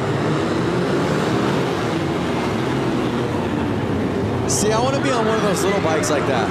Some you're proud of, some you're having fun on, but some you're not as worried to kind of drop if you accidentally go down. Miss Cho leading the way on the 35.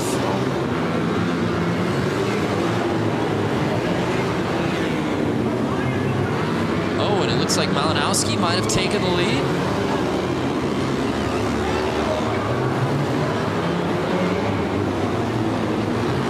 8 laps to go.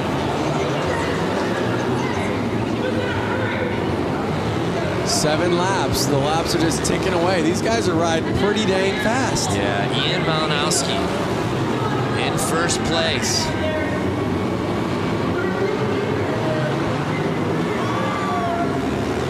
And now Ian's making the passes.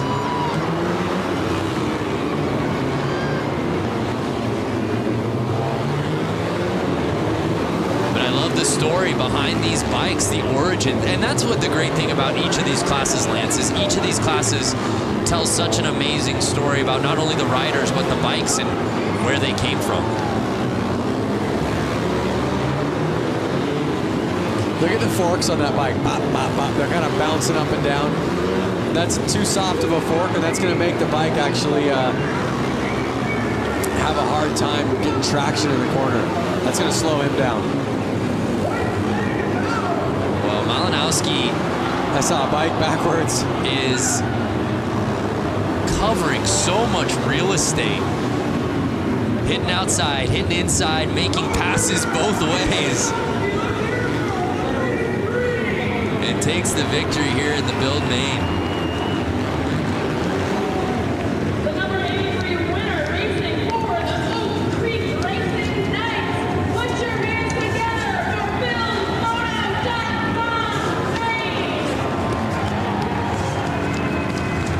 That class looks like fun. And to top it off, they had a lot of fun building those bikes.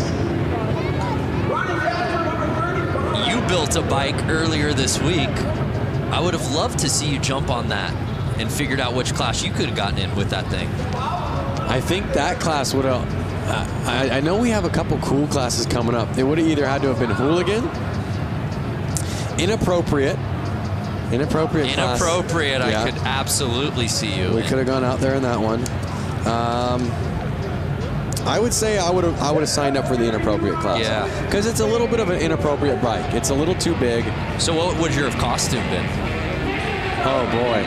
Well, the bike was styled as a more vintage bike, so I would have played the part and gone vintage. I would have been in some old school leathers. Nice. With kind of a helmet that Evel Knievel would have worn. Like a helmet that looks like you should be in a space shuttle. Well, partner, it's not too late. We move on to our next class. Get ready, it's the women's main. The ladies of Flat Out Friday hitting the course.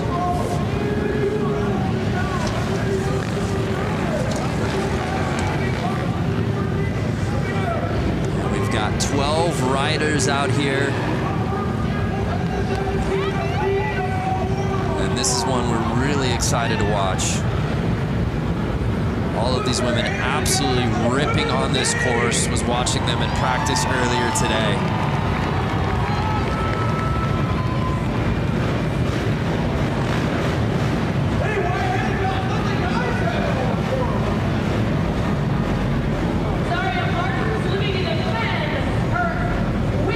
I see a lot of different CC bikes out there. CC's the cubic inch of the motorcycle, which the more cubic inch, the more power.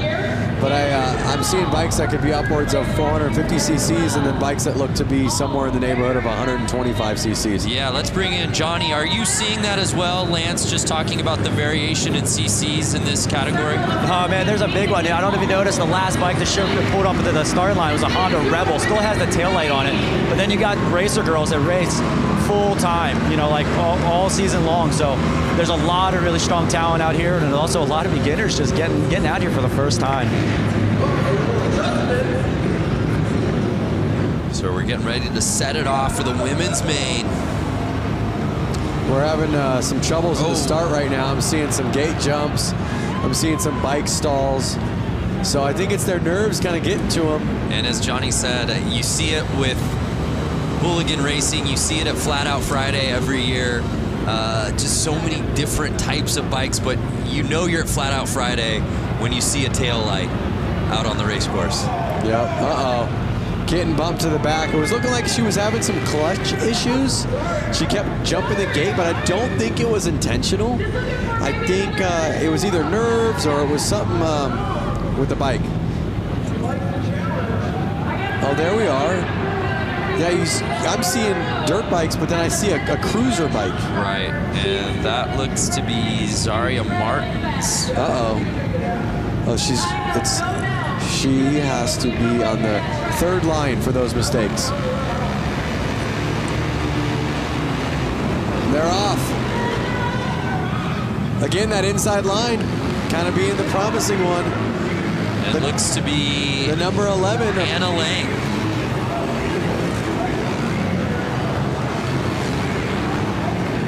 Hannah Lang leading the way.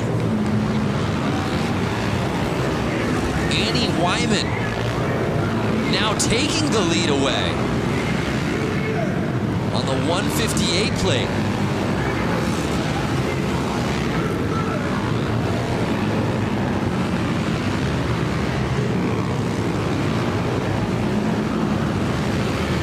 And you see the control around the turns and then just gassing on the straightaways. This is what I love about Flat Out Friday. I see dirt bikes and I see street bikes out there. Nobody's scared. Everyone's having fun. Nobody's trying to hurt anyone. Good times on a Friday night. Right.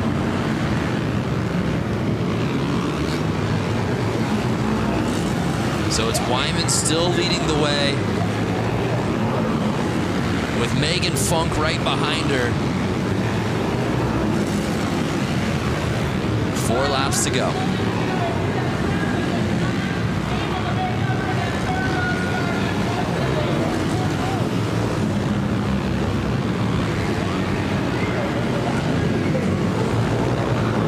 If you were in this, Lance, would you find the spotlight to be distracting?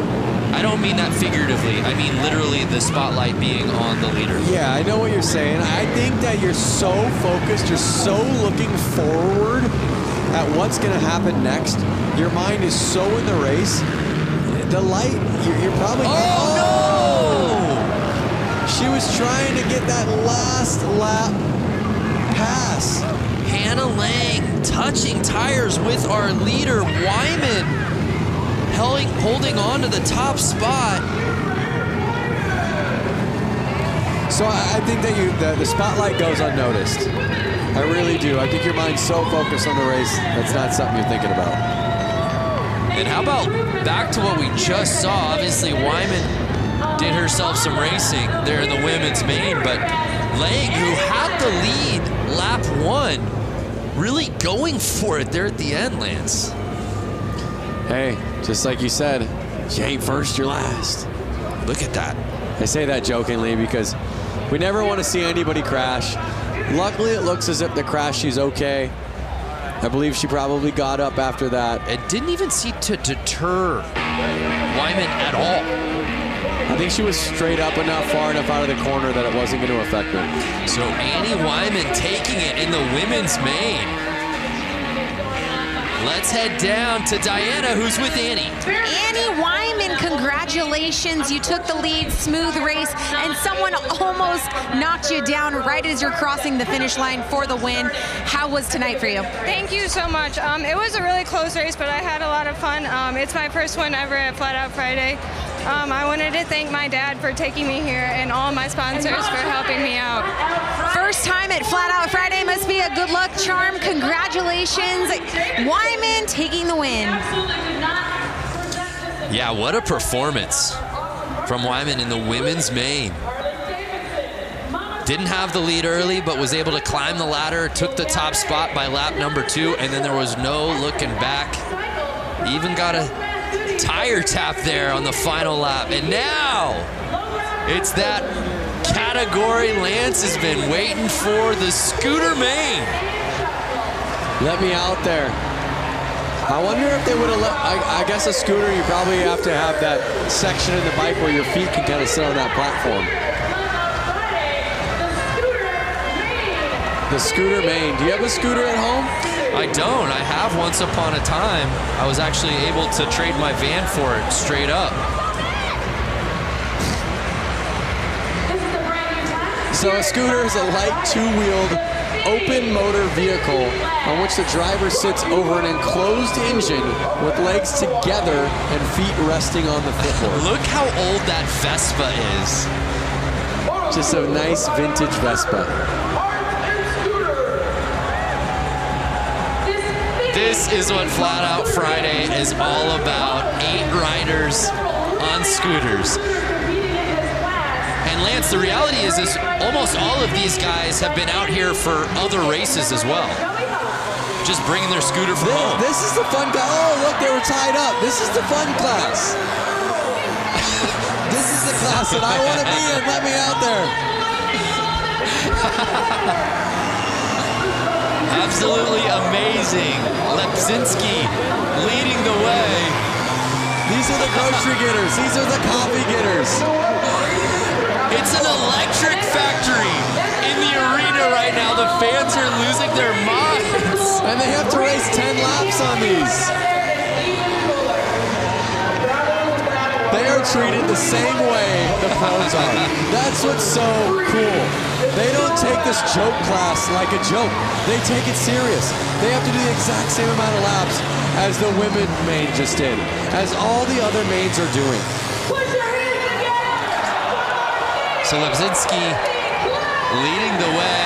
Pickett behind him. Schwenker in third. Oh, no! Was that our guy in the Vespa? It was the guy. Oh, no! Carnage! And they're only 4 laps in. That was our leader. So now Lausch. Thomas Lausch is in first place. 5 laps to go. They're halfway through. Are we going to see any more carnage? Are they going to be able to stay up? This is any man's race. Forget about tire traction. Balance is the name of the game in this class, Lance. Well, really what happens is those floorboards on the Vespa hit the ground, which lifts the wheel off the ground and sends them I mean, out look of control. how narrow some of these front tires are. My goodness. Little bicycle wheels. Oh! Right back up. A brutal tap. I'm telling you, these guys are laughing. They're all laughing in their helmets right now. And now it's Schwenker.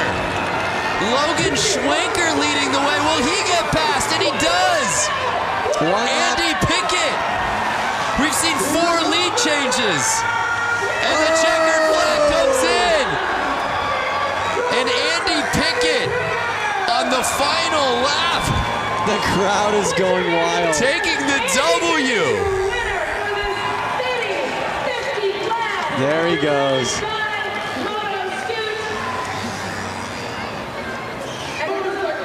Wow.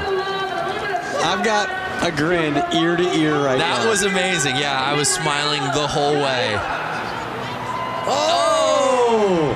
Tucked front end right there.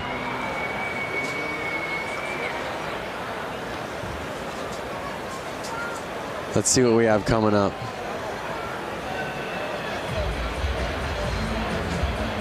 Oh! And just with so little weight between these guys' legs, it's like finding that balance. He's gonna feel that on Monday. He's gonna feel that tomorrow. A little bunny hopping across the finish line. The results officially coming in.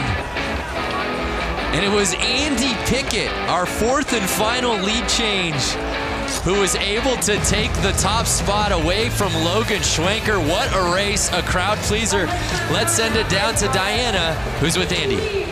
I'm standing with Dante Scavo, who actually got last place. And you know what? I think he had the entire arena laughing and cheering for you. Really, you went down in the corner, you head planted. Thank God for your helmet. Walk us through tonight's race for you. You know, I just wanted to represent all my buddies at C&L Machining and everyone in the Shitbox Scooter Club, man. You know, our shit really runs. All right, well, give it up for Dante Scavo. He had all y'all entertained for tonight. Thank you so much, Dante. Guys, back up to you. Thanks, Diana. Make this your year to ride. Learn from the experts and get 50% off the Harley-Davidson Riding Academy. There's a new rider course. Use the code right now. We're giving you the code. RIDE50. Limited quantity available. The offer ends 3/3. That's March 3rd. That's just 3 weeks away. Less than 3 weeks. h-d.com/learn to ride for more info. Get 50% off, Lance. Head over to h-d.com/learn to ride. So here we go, the PW50 main. This is where I started out, on a little PW50. Mine was pink, like you saw that first one. Was it really? A young Lance. How old of a boy were you? I was 4 years old. Get out of here. And you see that pink model was from like the late 80s, early 90s. And these bikes have not changed for, I would say, 30 plus years. That is just a testament to these bikes. So if you're thinking about getting your kid out there to ride, PW50 is a great bike, and they haven't changed in years, so you can get an old one, get a cheap one, get your kid out there on 2 wheels, and it's really something awesome for the family to do. Yeah, no doubt. There's a look at our field of 11 riders. We don't have ages on these kids, but they've obviously gotten the bug. I'm gonna guess between 4 and 8. Wow. I'm gonna say 4 and 6, actually. That's just amazing that a 4-year-old Lance Corey was out here. And they're off! And it's the 38 Braxton Jacobson. And look at their setups. It's just like the adults. They have the carpet on the boot. They have little mini boots, mini helmets, mini chest protectors. They are kitted. And Braxton says, "Excuse me, field, I came here to do a little racing."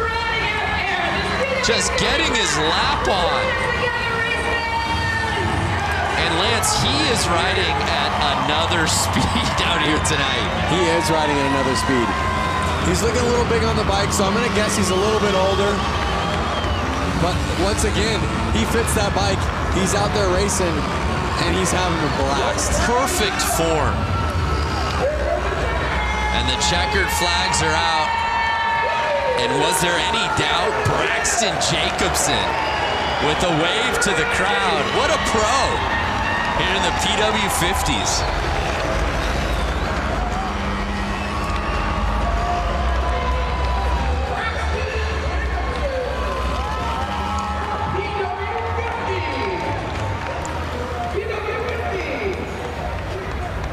How epic. And he didn't have the inside positioning to start that race. He had to come from middle of the line there to get that hole shot. He had his eyes on the prize. That's a fact. It's so inspiring to watch this. My daughter's 2, and it definitely gets me excited to get her on a little mini motorcycle like that. You don't have yours from when you were racing at 4, do you? It's got to be in a garage somewhere. I don't have it, and I regret not having the chance to keep it, but I was 4, so if my parents sold it, they probably sold it to get me a bigger bike. But you know what? Let's try something right now. If you're watching this and you bought that bike 20 years ago, get in touch with us. Just comment. At Lance Corey. Yeah. Just say, hey, I got your bike. You don't even have to sell it back. Oh, you're actually looking for the person. Yeah, with I'm looking for the original bike. Okay. Yeah. I like that. Well, it's been a great night of racing so far, and with plenty of action still to come. Let's take a moment now to get to know a very special family of riders in the Harley community in a series we like to call Beyond the Track.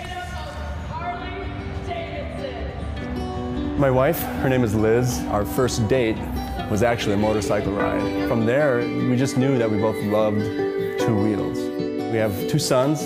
One's name is Charlie, and the younger one is Oliver. Immediately, those guys both loved motorcycles. Whoa, big wheelie. They would see Dad riding down the road or Mom on her Harley riding down the road. It just keeps us energized and excited as a family to get out and just be on two wheels together. It was just in their blood immediately. Eventually, we bought the little Harley-Davidson Power Wheels. Had a blast on those, doing donuts and all that sort of thing. From there, it just took off.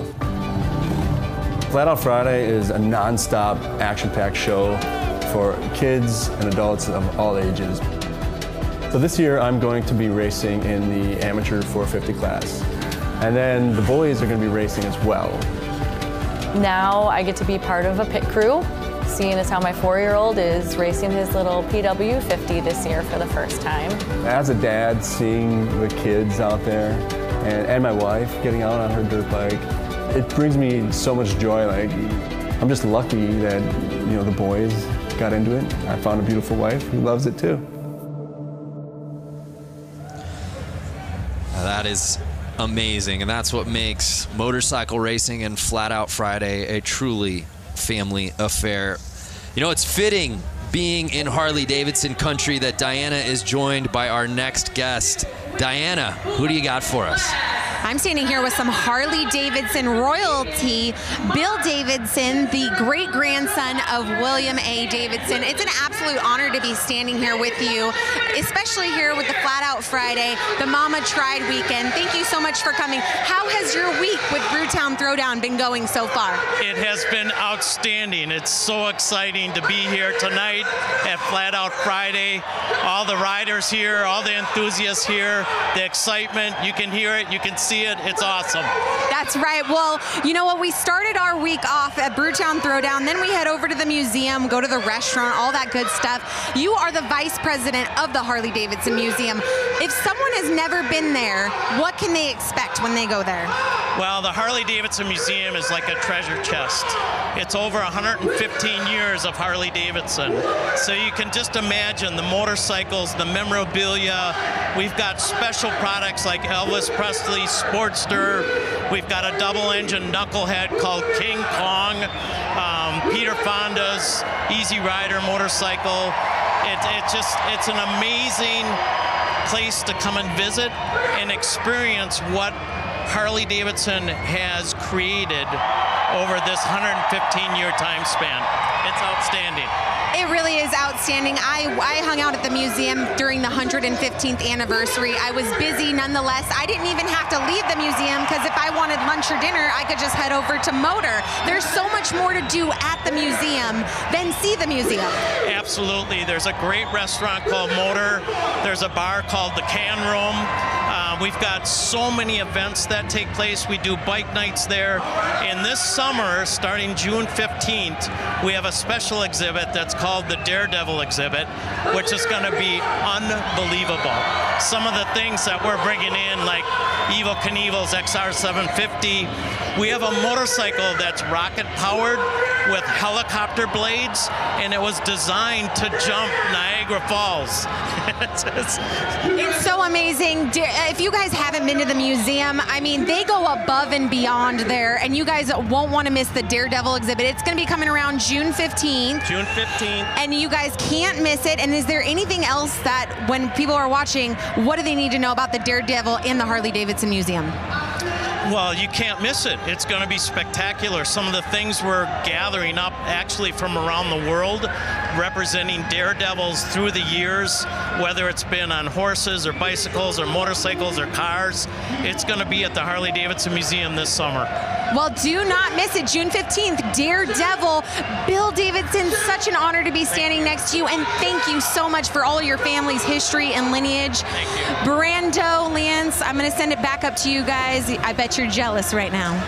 We are peanut butter and jealous is what we are. And the Harley-Davidson Museum is worth the trip to Milwaukee alone. Whether you own a Harley-Davidson, whether you rode motorcycles or not, it is an institution. We love going there.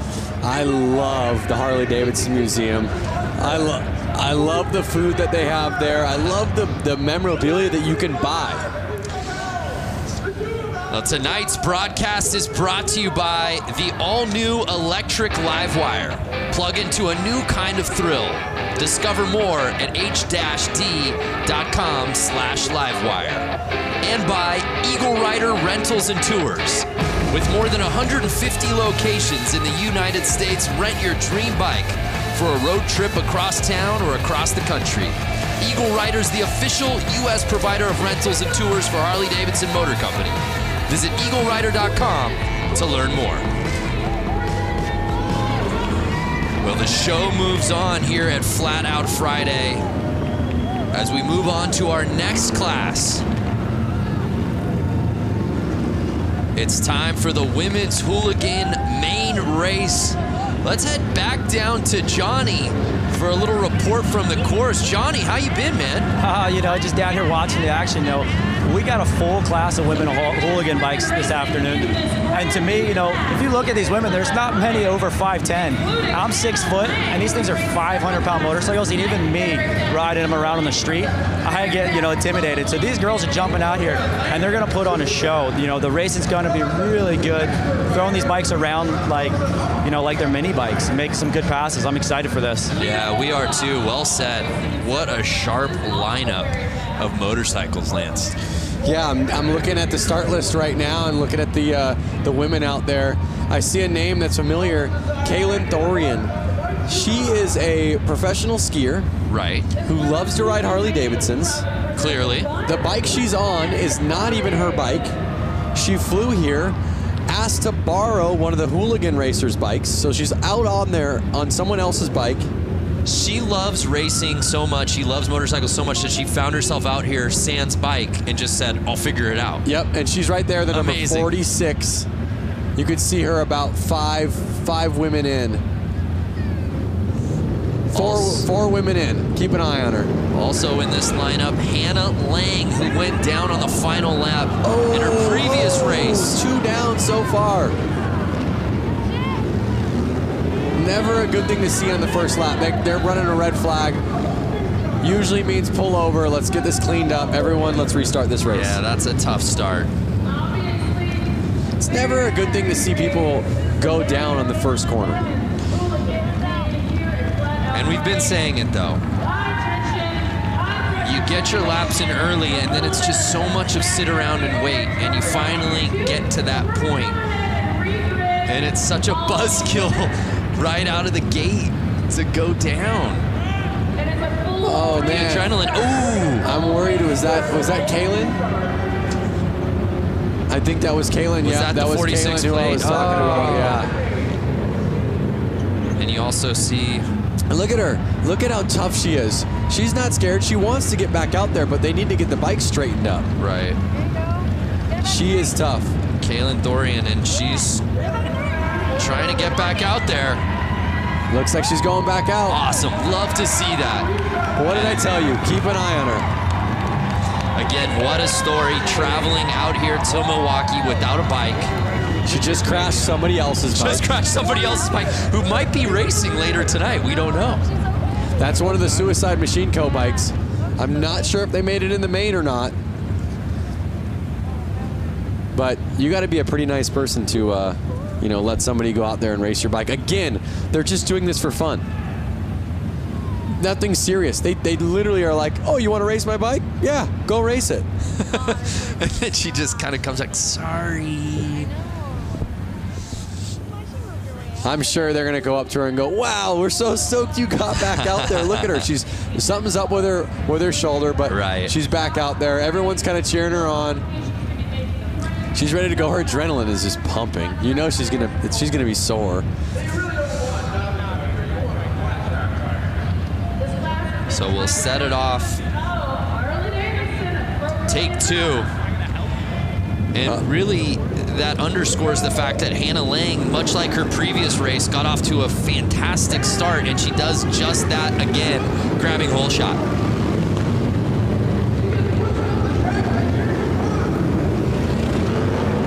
Hannah Lang looks to have qualified first, and now she's in the lead.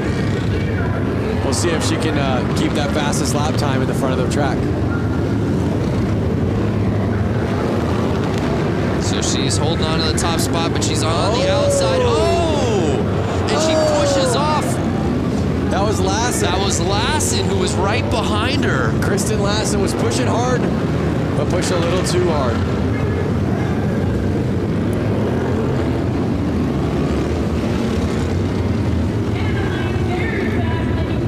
And now you're starting to see Lang lap. Orloff sitting behind her. But I don't know. It's still early, Lance. Who's going to catch Hannah Lang?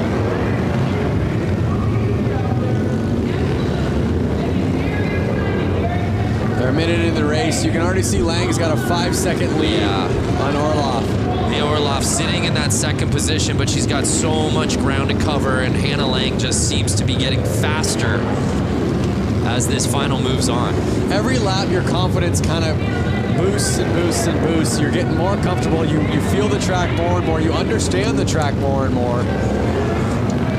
As long as you can keep your excitement level down, you can usually hold on to that win.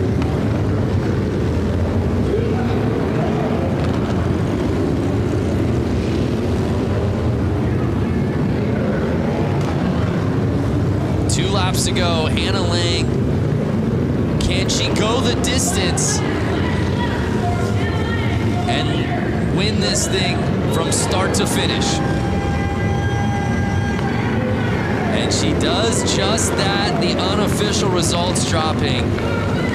And the thing that really stood out to me, Lance, was just how comfortable she's looked on this course, and she's probably ridden more than anybody out here on this lineup as she was part of that women's main just a couple of races ago.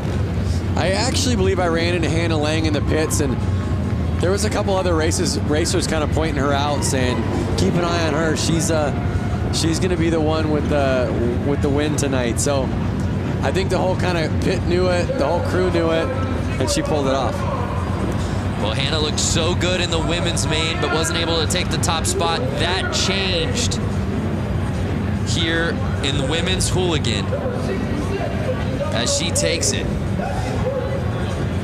Again, got to give that street cred out to Kaylin for pulling back out there on the track after slamming down on that concrete. Yeah, so our results officially in the books here in women's hooligan. Hannah Lang fending off Leah Orloff and Mallory Lee to take the top spot. And of course, Kaylin Thorian just outside of that top 3 spot, settling for 4th. Let's head down to Diana, who's with Hannah. Standing next to the winner of not only this race here at Flat Out Friday, but at the 115th anniversary, she also won the Flat Out race. She's built this bike. Not only this, she dominates on the course. Hannah Lang, what makes you so superior to other women on the course? I guess I do come from a very good dirt track background, and I have a great team at Westman Harley that builds great bikes, and they helped me build this one for this year. Well, she's taking home another win. Guys, we're going to send it back up to you. Hannah Lang taking the win here tonight. Yeah, Diana reminding us of just how good she was at the 115th. Yep. Late last year. Confidence is key. So we turn our attention now to the next class. It's time for the amateur main.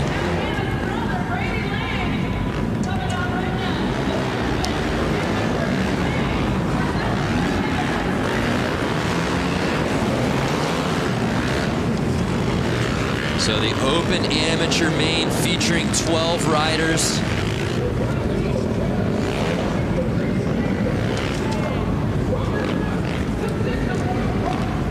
Headlined by some familiar names, including Matt Schmidt.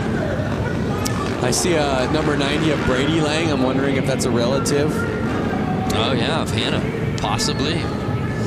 A family of racers. Our boy Brewski, back in the mix. Ezra Brewski. I saw Cody Funk earlier racing.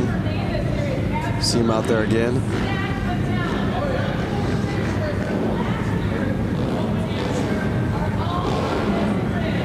Our lineup set for the open AMs.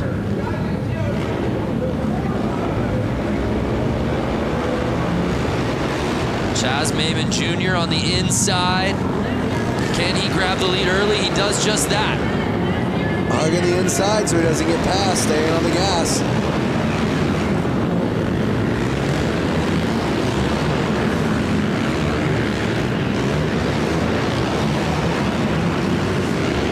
The nerves are up right now, 10 laps to go, and these guys are on the gas.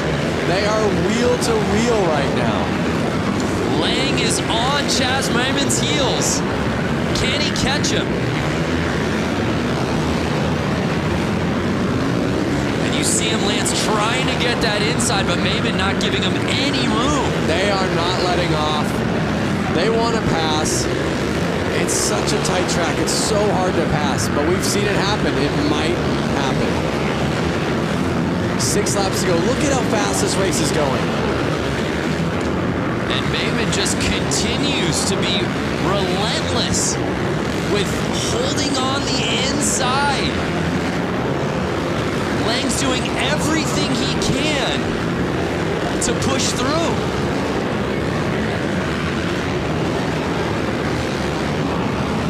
Now, when you're sitting in that second spot, as Lang is, you know the strategy. I've got to get to the inside. I got to get to the inside, and you're not getting it. At what point do you just figure out, I got to make this pass one way or another?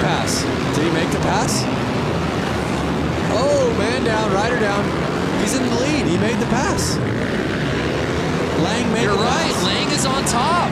Must have happened without unofficial results, and he does it. Was that the final lap that he did it? I think those results are a little off. I believe Lang pulled it. Lang is on the 90 plate. Yep. And so he sure looks like he did. Lang wins the women's class. Lang wins the open amateur class. So what you're saying is when you register for these races, you should write last name Lang. What I'm saying is the Langs trained together. The Lang train. Yep, and they knew exactly what to do. There's the pass right there. Whoa. We said it. All race long, Lang was just looking for that opening. Do not give him the slightest daylight because he was going to take advantage of it. Flagger, almost down for the count.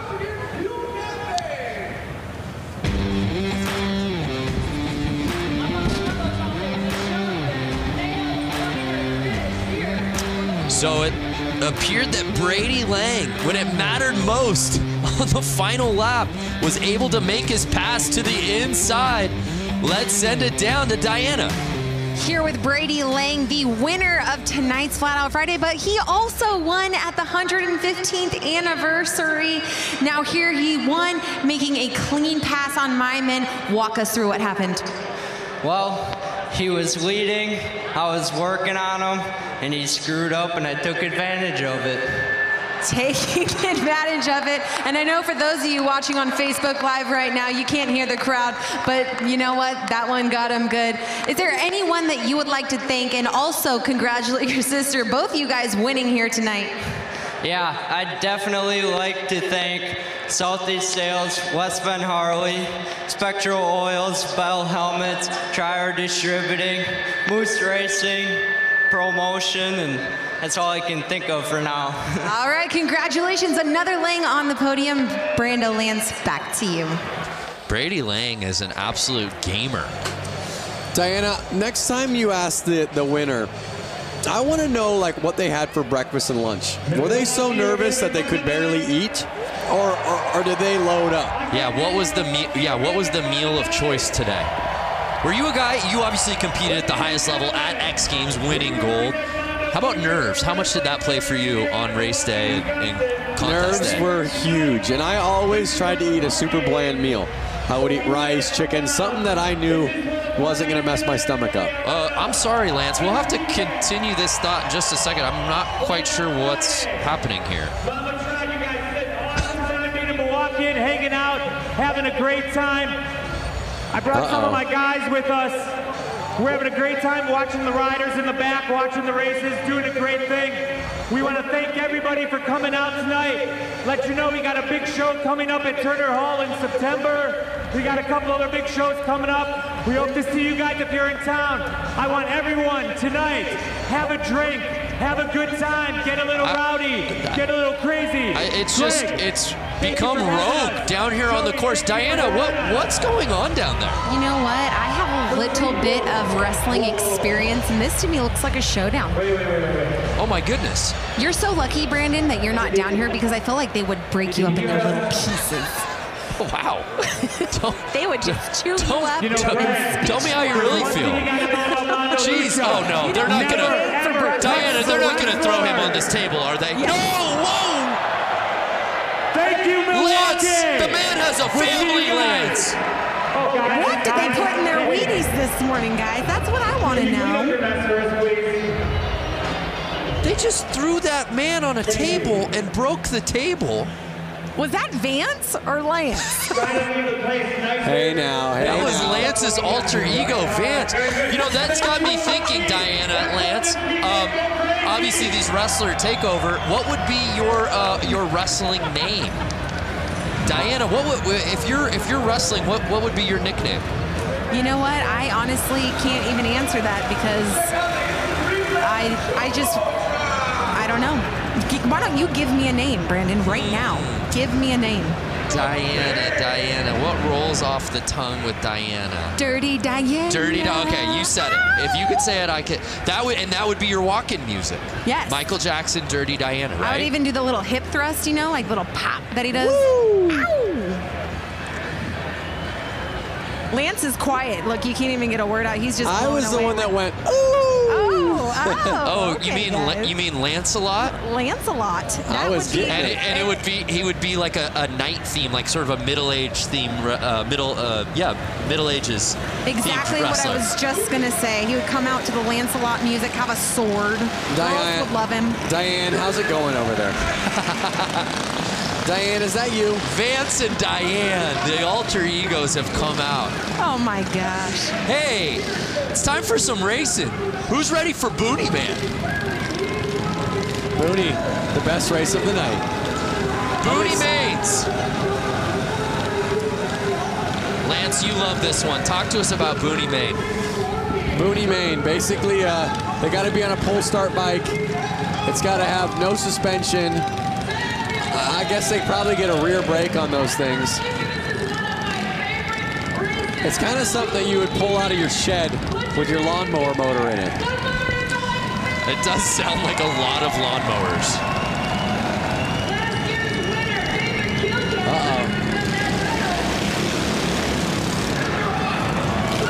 Oh, JJ Flaherty out in the lead with his white leathers. JJ Flaherty's a local out here. He is. He didn't make the main for the hooligan class, which I'm sure he's bummed about, but that's why he brought this bike out, because he wanted more laps and he wanted more racing. JJ Flaherty, an absolute fan favorite. I was walking the concourse earlier this evening, and kids were beyond stoked to meet him and get his autograph out here tonight. A lot of JJ fans here at Panther Arena. You see David Kilkenny right behind him. I've seen both of these bikes racing right at the peak for the last 4 or 5 years here. Can Kilkenny catch him? It looks like he was making the pass, but Flaherty. Oh, I think he did, Lance. I think this win. Both Kilkenny. Notice the lines they're taking. That is what's making who's going to pass. They're going outside in, passing the guy in jeans. One of the guys just needs to take the other one out. Just clean, take him out, push him over. This is the battle we've been waiting for, Kilkenny. Over the jump, the only time I've seen it used. Kilkenny versus Flaherty in the Booty Main. Can Flaherty get the lead back? Take him out, Flaherty, take him out. I wish I had an earpiece right now into Flaherty's ear. Take him out, take him out. Sweep the leg, JJ. And Kilkenny will just not let up. Final lap time. Can Flaherty regain the lead? I don't think so. Take him out, go, go. Oh. And Kilkenny wheeling his way way into first place. That was a fun one. And look at that. They're both hyped. Pumping each other up. It's all good fun and games. I mean, this race tonight, all these races is almost like no different than meeting your friend at the park for a Friday evening basketball game. It's more just about getting out there and having fun. That they did. Ooh, rubbing is racing. The Booney main. Be nice if we got a little Gucci main maybe playing in arena during that race. For the Booney main? For the Booney main. Killing me. You're killing me. How about Flaherty looked unstoppable in that thing? But it was David Kilkenny who grabbed that lead and wouldn't let go. David Kilkenny winning Booney main. Let's head down to Diana, who's with David. David Kilkenny dominating out here. David, you were working in and out with JJ Flaherty. Walk us through why you're so dominant over him. I don't know. I think we just ride together a lot, and I don't know. We both like to have fun on these silly little bikes. Well, why didn't you just punt him off in the corner? I don't know. I mean, I was just playing with JJ. We just kind of play back and forth, and whoever wins, wins. Well, congratulations. No stranger here to the podium. David Kilkenny taking the win here for the Booney bike. Whoever wins, wins. Isn't that the spirit of Flat Out Friday? I mean, that's the slogan right there. You're winning if you're out there. Whoever wins, wins. Shrug the shoulders. Exactly.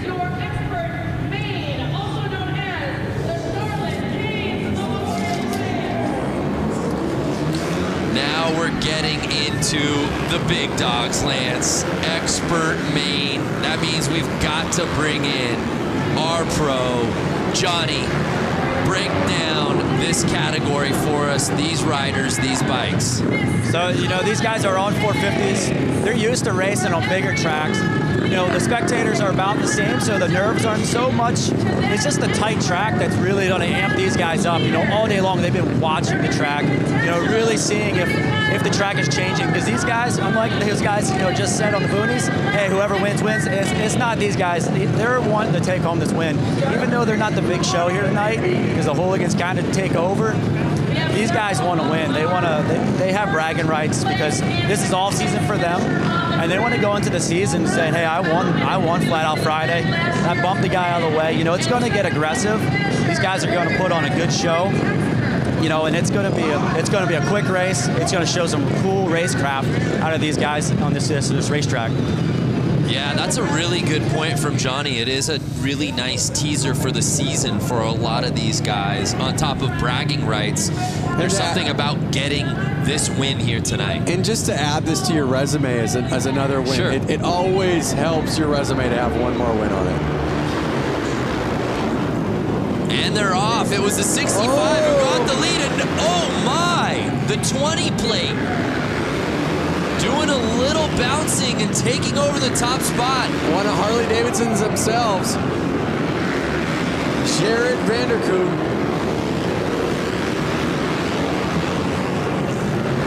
You see him. They're already getting into lap traffic. This is going to get gnarly. This is absolute mayhem here in the expert main. These bikes are never standing up at a 45 degree to the ground. They are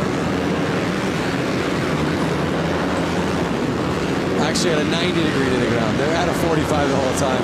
I know you can't see it because there's not a camera. Lance literally pulled out a protractor out of his pocket and started putting the degrees to make sure he said it right. They are never getting they're staying at a 45 degree. They're never getting even to a 90 degree to the ground. So Vanderkooi in first place. Oh, a little tap. Like, get out of my way. As he's making the this. laps. Bronson Bowman behind him. Corey Texter sitting in third. And I don't know if Johnny's mic is open. Johnny, can you hear us down there?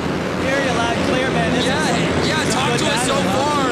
We're early in this race, man, but the level of racing. Loud for me. I can't hear you guys. Oh, man. I really want to hear from Johnny on what's happening right now. That's how loud it is down there. Yeah. They are on the gas down. And Vanderkoy going down, our current leader, no! Which creates an opening for Bowman. 22 laps left, though. Still plenty of time. The longest race we've seen tonight, but this may go by the quickest because of how fast they are going.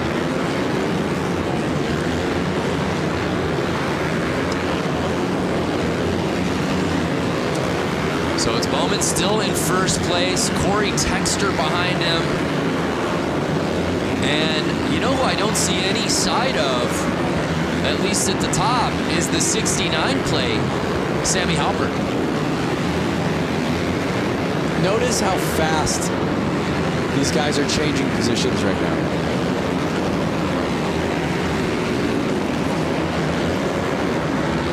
Jared's already back to third place. He's 4 seconds off the leader. Can he reel him back in? And Bowman is just full throttle on this track here tonight. And again, the mentality shifts, right? It was the boonies right before this. Guys just having fun, screwing around. Whoever wins, wins. And the entire vibe has changed. And now I'm on the edge of my seat. Yeah, literally, you are. So Bowman holding off Texter. I'm trying to just pay attention to who's staying in the lead right now.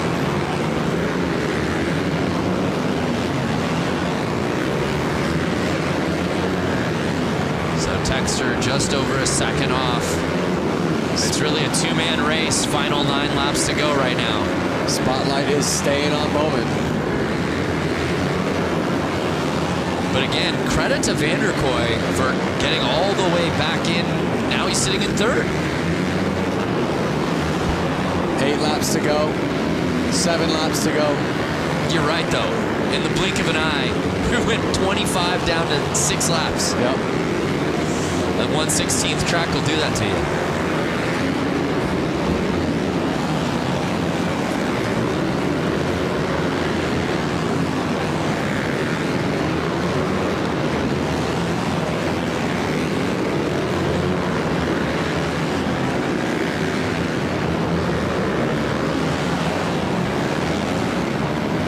So wait a second. I just had a realization. 1/16th track, right? Yes, sir. So if they're riding 25 laps, they're riding right about 1.5 miles. Crazy. In 4 minutes. Just think about how fast that is. That gives you a perception idea of when you go run a mile on your feet. They're riding about 1.5 miles in 4 minutes. 4 minutes and 37 seconds. I was told there would be no math. And with that, expert main in the books. And it was Bowman who was able to hold off Corey Texter and the rest of this field.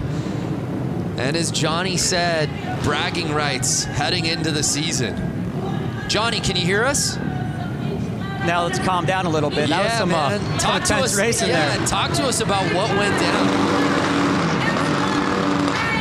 Sorry, I lost it there. Now I can hear you again.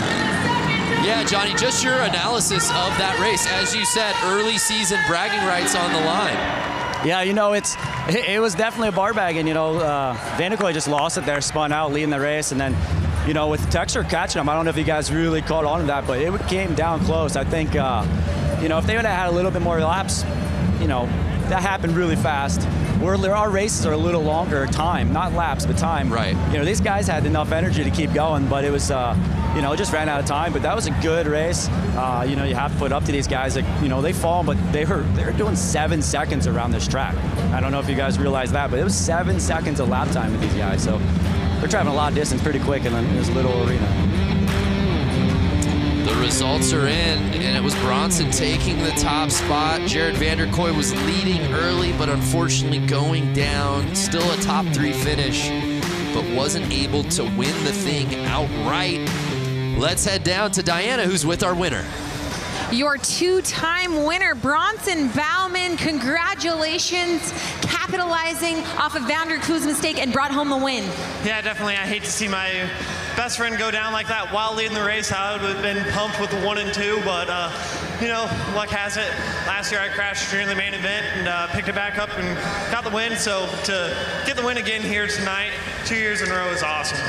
Well, keeping it rubber side down with a clean line brings you on the win. Congratulations, second win in a row for Flat Out Friday, Bronson Bauman. Congratulations to Bronson. That was some racing, no doubt about it. That was epic, but as you heard him say how stoked or how bummed he was for his friend, he said he would have been cool with 1-2. Right. So they kind of all have that mentality out there. And the lights are down, which can only mean one thing. It's time for some hooligans. Is it the hooligans already? This should be the open hooligan main. Wow.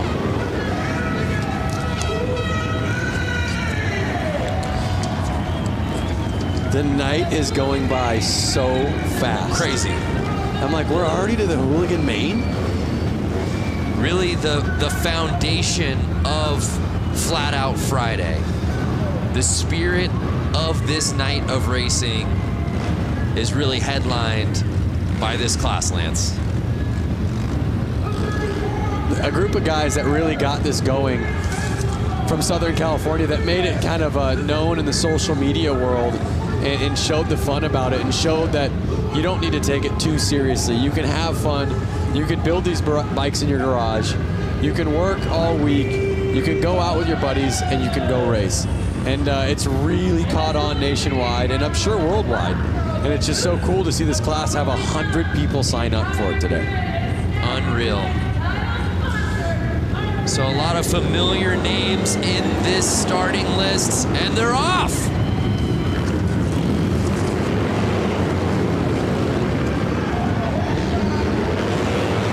You see the 100 and Nick Mattia out in the lead right now, holding on. Can he hold it on for the next 11 laps? Heverly right behind Mattia, but right now, Nick is building a sizable lead.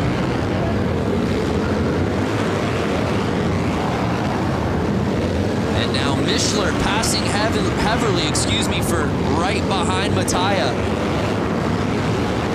Can Danny Mishler bring it and try to find an opening?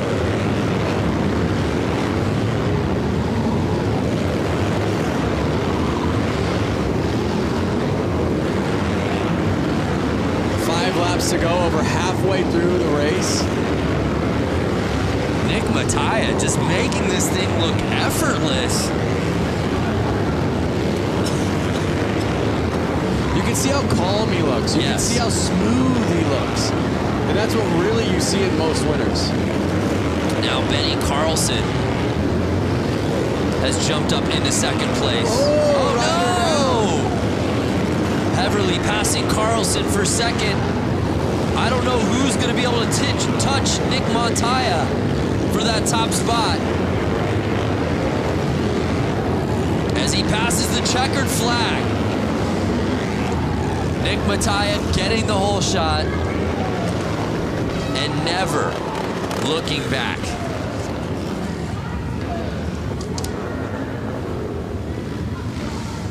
Heverly taking second and Mishler rounding out our top three.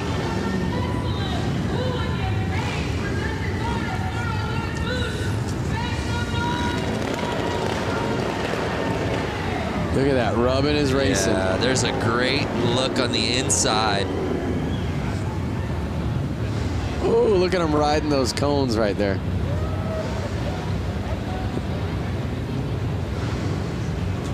But Nick Mattia. Is this the crash? Look at that. Yeah. See what it is? The side of the motorcycle touches the ground, which lifts the rear wheel off the ground, losing all traction, bike goes sliding.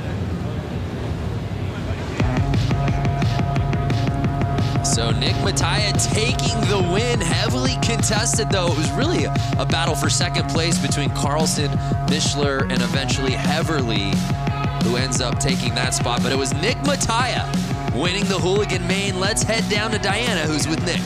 Standing with the winner, Nick Mattia, congratulations, taking the whole shot and running a clean, solid race to the finish.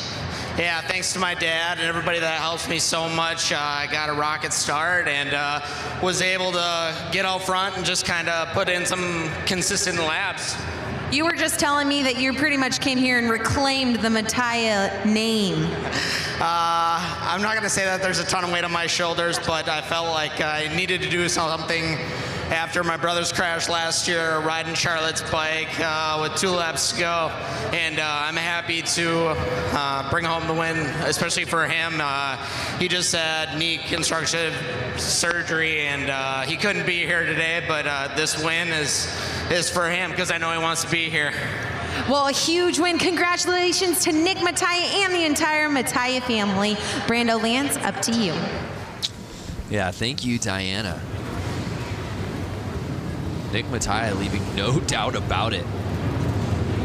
We turn our attention now to one of my favorites, the Vintage. The Vintage Main. I'd love to head down to Johnny if he's there. Johnny, I don't know if it's too loud. Can you hear us down there? Sorry, I can't hear you guys. That's okay. We'll come back to you in just a little bit. Actually, as these guys get onto the starting line. How about now, Johnny? Get me a little better. We'll get back to Johnny. I love, you know, as we said before, you go around the tunnel here at the arena and you get to see all the different bikes, and a lot of the guys who are riding in the same classes tend to, birds of a feather, they're all kind of hanging together. It's unmistakable when you go by the Vintage bike area. It is unmistakable, and I think if I had a vintage bike, I'd be out there racing it too. I feel like you do have a vintage bike, do you not? I have a 56 Panhead. Now, I would not be racing that. You wouldn't take that out? It's not really, it's a chopper. It's not really a race bike. Okay. These are a little bit more vintagey race bikes. You could tell with the vintage bike here a lot more two-strokes. That was a little thing in the past. I can even smell the two-stroke smell right now. I hope everyone watching it on their screen can smell it. And they're off. The 37 plate getting the whole shot. That's Moldenhauer.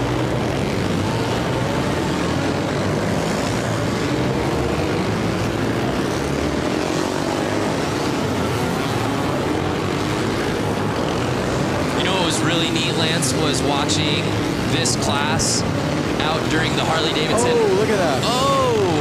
A couple bikes down. I'm not sure if they've broken down on them. They're just not able to finish the race because of how old the bikes are. To finish that thought, the Harley-Davidson 115th anniversary races, when we did the beach race, and seeing a lot of these vintage bikes out racing on the sand. That was incredible. So Moldenhauer really just kind of weekend cruising right now to the lead. Yeah, it doesn't look like anybody. Oh! Doesn't look like anybody's pushing too hard. I think those vintage bikes might be dropping some oil on the track, which is making all these riders go down.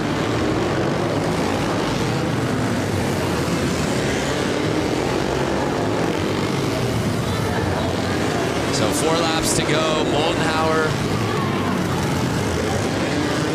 with an easy lead. Girono behind him. He's kind of right on him. It's not an easy lead. Yeah, Girono making it interesting now. He's catching the zero plate. He's right there. It's a little confusing because you see the 22 on his back and the 0 on his bike, so it was a minute to figure out who it was, but he held on. Yeah, Moldenhauer, you're right.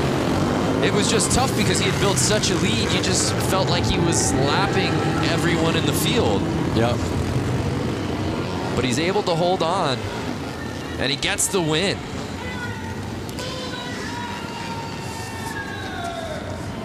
Next up's my favorite class. Name, Goofball. Yeah, I can't wait for that one. Same name that I call you. Yeah. Goofball. That'd be my wrestling name, I think. The Goofball. So congratulations to Moldenhauer, who grabbed that whole shot and then clinged to the lead. He said, "You shall not pass." And no one did. It's his race to win.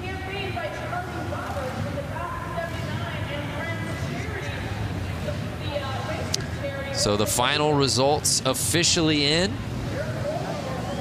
Let's take one more look at the standings from the Vintage Main. It was Eric Moldenhauer. Tony Girono, though, made it interesting. You look at those times, a lot closer than I guess I was giving Tony credit for throughout that race. But let's head down to Diana, who's with Eric. Standing with the winner, Eric Moldenhauer. Now, Eric and I were just talking in it. This is a pretty special moment for him because he came to Flat Out Friday about 6 years ago, the first ever Flat Out Friday, and it motivated you to come out here and race. Talk to us about it. Well, the first time I watched this, I was sitting right over there, and I thought I can do that. So here I am. That's a pretty special story, and you're sending the message to anyone in the stands tonight. Any of you guys watching through the world on Facebook Live right now, you too can come here and you can win a race. Motivated, how was that race for you? It was the best race I've ever had, so that was amazing. All right, well, congratulations taking the win in the vintage class, Eric Moldenhauer. Thank you, Diana. Tonight's broadcast is brought to you by Screamin' Eagle Performance, engineered for specific torque and horsepower gains. Eliminate the guesswork, go to screamin'eagle.com. And by Harley-Davidson Riding Academy. Learn to ride from the experts and build your skills on 2 wheels in just a few days. Look for a class near you at h-d.com/learn to ride. I love the Harley-Davidson Riding Academy. You could literally find this in any city in the country. Oh my goodness. We've got a chicken on the course. When you see it, you know it's time for the Goofball Main. If that bike in particular looks familiar, it should. I believe that's the cop bike that won this class last year. And was a pizza bike at 1 year. Yeah. That team comes out pretty strong every year with a pretty rad build. So for the uninitiated, this is our final class of the evening, the Goofball Main. Costumes on the riders, bikes dressed accordingly. I believe I see a Devo member out there. What would you call that with the red cap on him? Yeah, that's Devo. What's Devo? You don't know Devo? No. Please explain to me and the viewers that don't know. Do do do do do. You know the band that sings that song? Yeah. Whip It Good? Yeah. Yeah. That's what they wore. That's the costume. Oh, okay. Yeah. I didn't know that. Oh, did you think that was like such a nuanced thing that only I knew? I have no idea. I see a gorilla out there. I see 2 gorillas. Okay, well, yeah, I see, was that it looked like Animal from the Muppets. That guy's like in like a Elton John Vegas show, and then the farmer on the chicken. And how about the back line? I feel like I see an Abominable Snowman. And they're off. Whoa! Oh! And it's the boa. The Vegas boa. Yeah, baby. Zastro. Look at him popping wheelies every lap. He thinks he's got it. Well, he's got 14 laps to go, so he better keep it safe. Dude, I'm getting a very 70s Elton John look to Zastro, who's in our lead.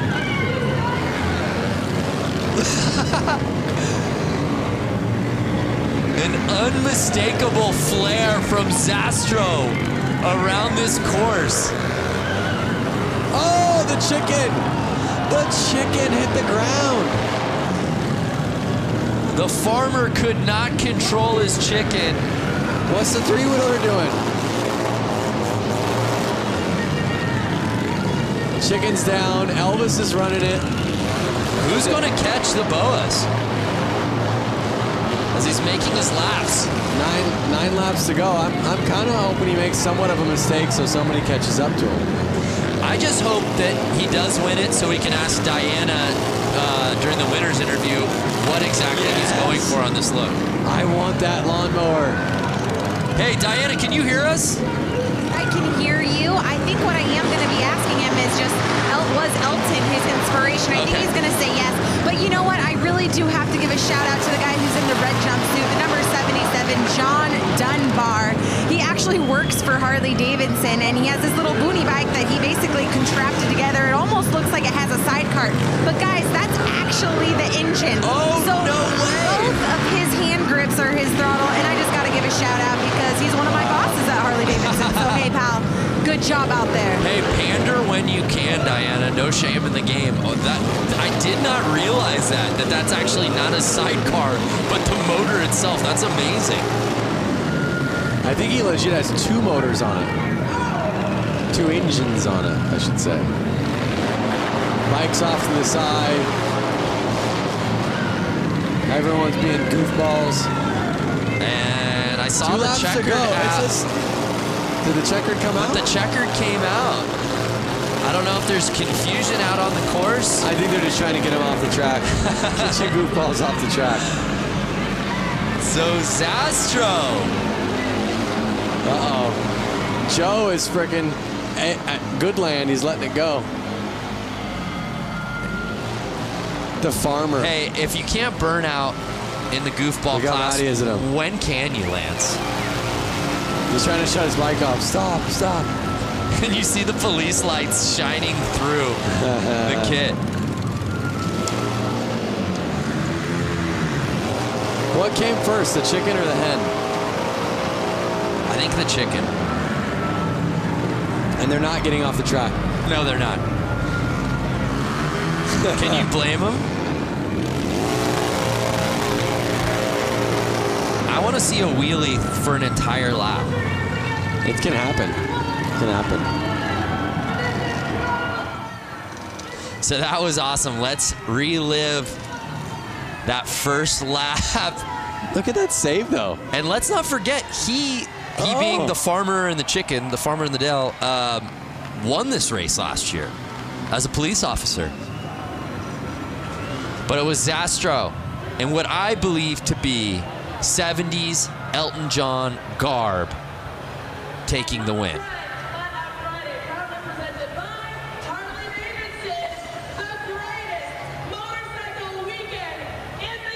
And again, you would wonder if the boas, just like tassels on some of the previous drivers, would inhibit the speed. It didn't do it at all. Look at how many guys are trying to stop Farmer from doing burnouts. Well, let's send it down to Diana, who's with our winner. You know, this whole time you guys have been calling him by his name, but it's actually wrong. It's Elton Ron, and Elton here has taken the win. This was a great class, and I just love that we have Elton in the flesh. Thank you. I'm just glad Harley brought me back after 16 years. After 16 years? You haven't been here for after 16 years? No, Harley just brought me back after 16 years. I'm really appreciating it. Well, Elton Ron appreciates Harley-Davidson after 16 years bringing him back. We love Harley-Davidson putting on a great event here. You just put on a whole show for the entire stadium. Thank you, sir. Thank you. I'd like to thank Andy Mock from Motoscoot. He completely did this. I just got back in town. The people that put this on, obviously, and Mike Pence, too. Awesome. Well, congratulations, Elton Ron, taking the win here for the Goofballs. I love it because Ron Zastro got the whole shot, got the lead, and then immediately went wheels up and just wanted to have a good time through that first lap. I just wanted one note from Elton Ron. Just one hit. Just one Rocket Man. Yeah, Rocket Man. What a night out here at Flat Out Friday. I hope you fans watching at home, have you enjoyed it as much as Lance and I have. Let's do a little social recoup if we can. I'd love to see what people were saying that we're watching. Ride with Peaks, 222 in the UK, and I'm hooked. This is amazing. Flat Out Friday. please put my tweet on the Jumbotron. I love racing. That's all I ever wanted. Well, Cold Cucumber. I don't know if it got on the Tron, but you got on the screen on the big show, baby. It's madness here in Milwaukee. Yeah, yes it was. It smells like fast bike bulls in here. What a night It's been so much fun, Lance. Hey, let's head down to Johnny for his final thoughts on the night. Johnny, you made your broadcast debut. What'd you think of your first Flat Out Friday on the microphone? Wow, man, that was, I think that was the way to win tonight. The racing all night long was incredible. I don't even know what to call that. I don't know if it was a race or just, you know, it definitely fits the Flat Out Friday motto, you know. And then this isn't even the end of the weekend, you know. All these guys here tonight watching and hanging out, there's still bike shows and all this other stuff going on. So, man, for this event, to come here to see the racing, let alone like having pros and the hooligans, having 100 hooligans split in between 3 classes, you know, now this event is just taking that racing to a whole different level in the wintertime when it's 10 degrees outside. This was an amazing event. Yeah, it didn't feel like 10 degrees inside. Thank you, Johnny. How about Diana Dahlgren, your final thoughts? What's your takeaway from Flat Out Friday 2019? You know what? Flat Out Friday 2019 was epic. And not only that, the whole week and the weekend continues after this.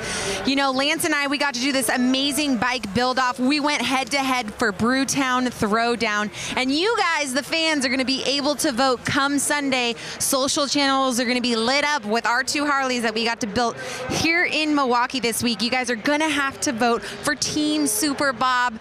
No Vance, you're not gonna win with Team Quick and Sleazy Easy Cheesy. Okay, guys, great weekend, and of course, having a blast with you and Harley-Davidson. So grateful for everything they've put on through the entire week. Thank you, Diana. Look at that, a shot across the bow to you. Go Quick and Easy. Vote for the red bike. Quick and Easy. Let's win, baby. So Lance, Corey, it was an amazing night. So many different classes. What stood out to you here on Flat Out Friday? I mean, being a dad myself, what stood out to me was honestly seeing the kids on the bicycles and seeing the kids on the PW50s. And again, they got to race and ride on the same track some of the leading class pros are racing on tonight. What an evening. So much good stuff. Our thanks to our friends at Harley-Davidson.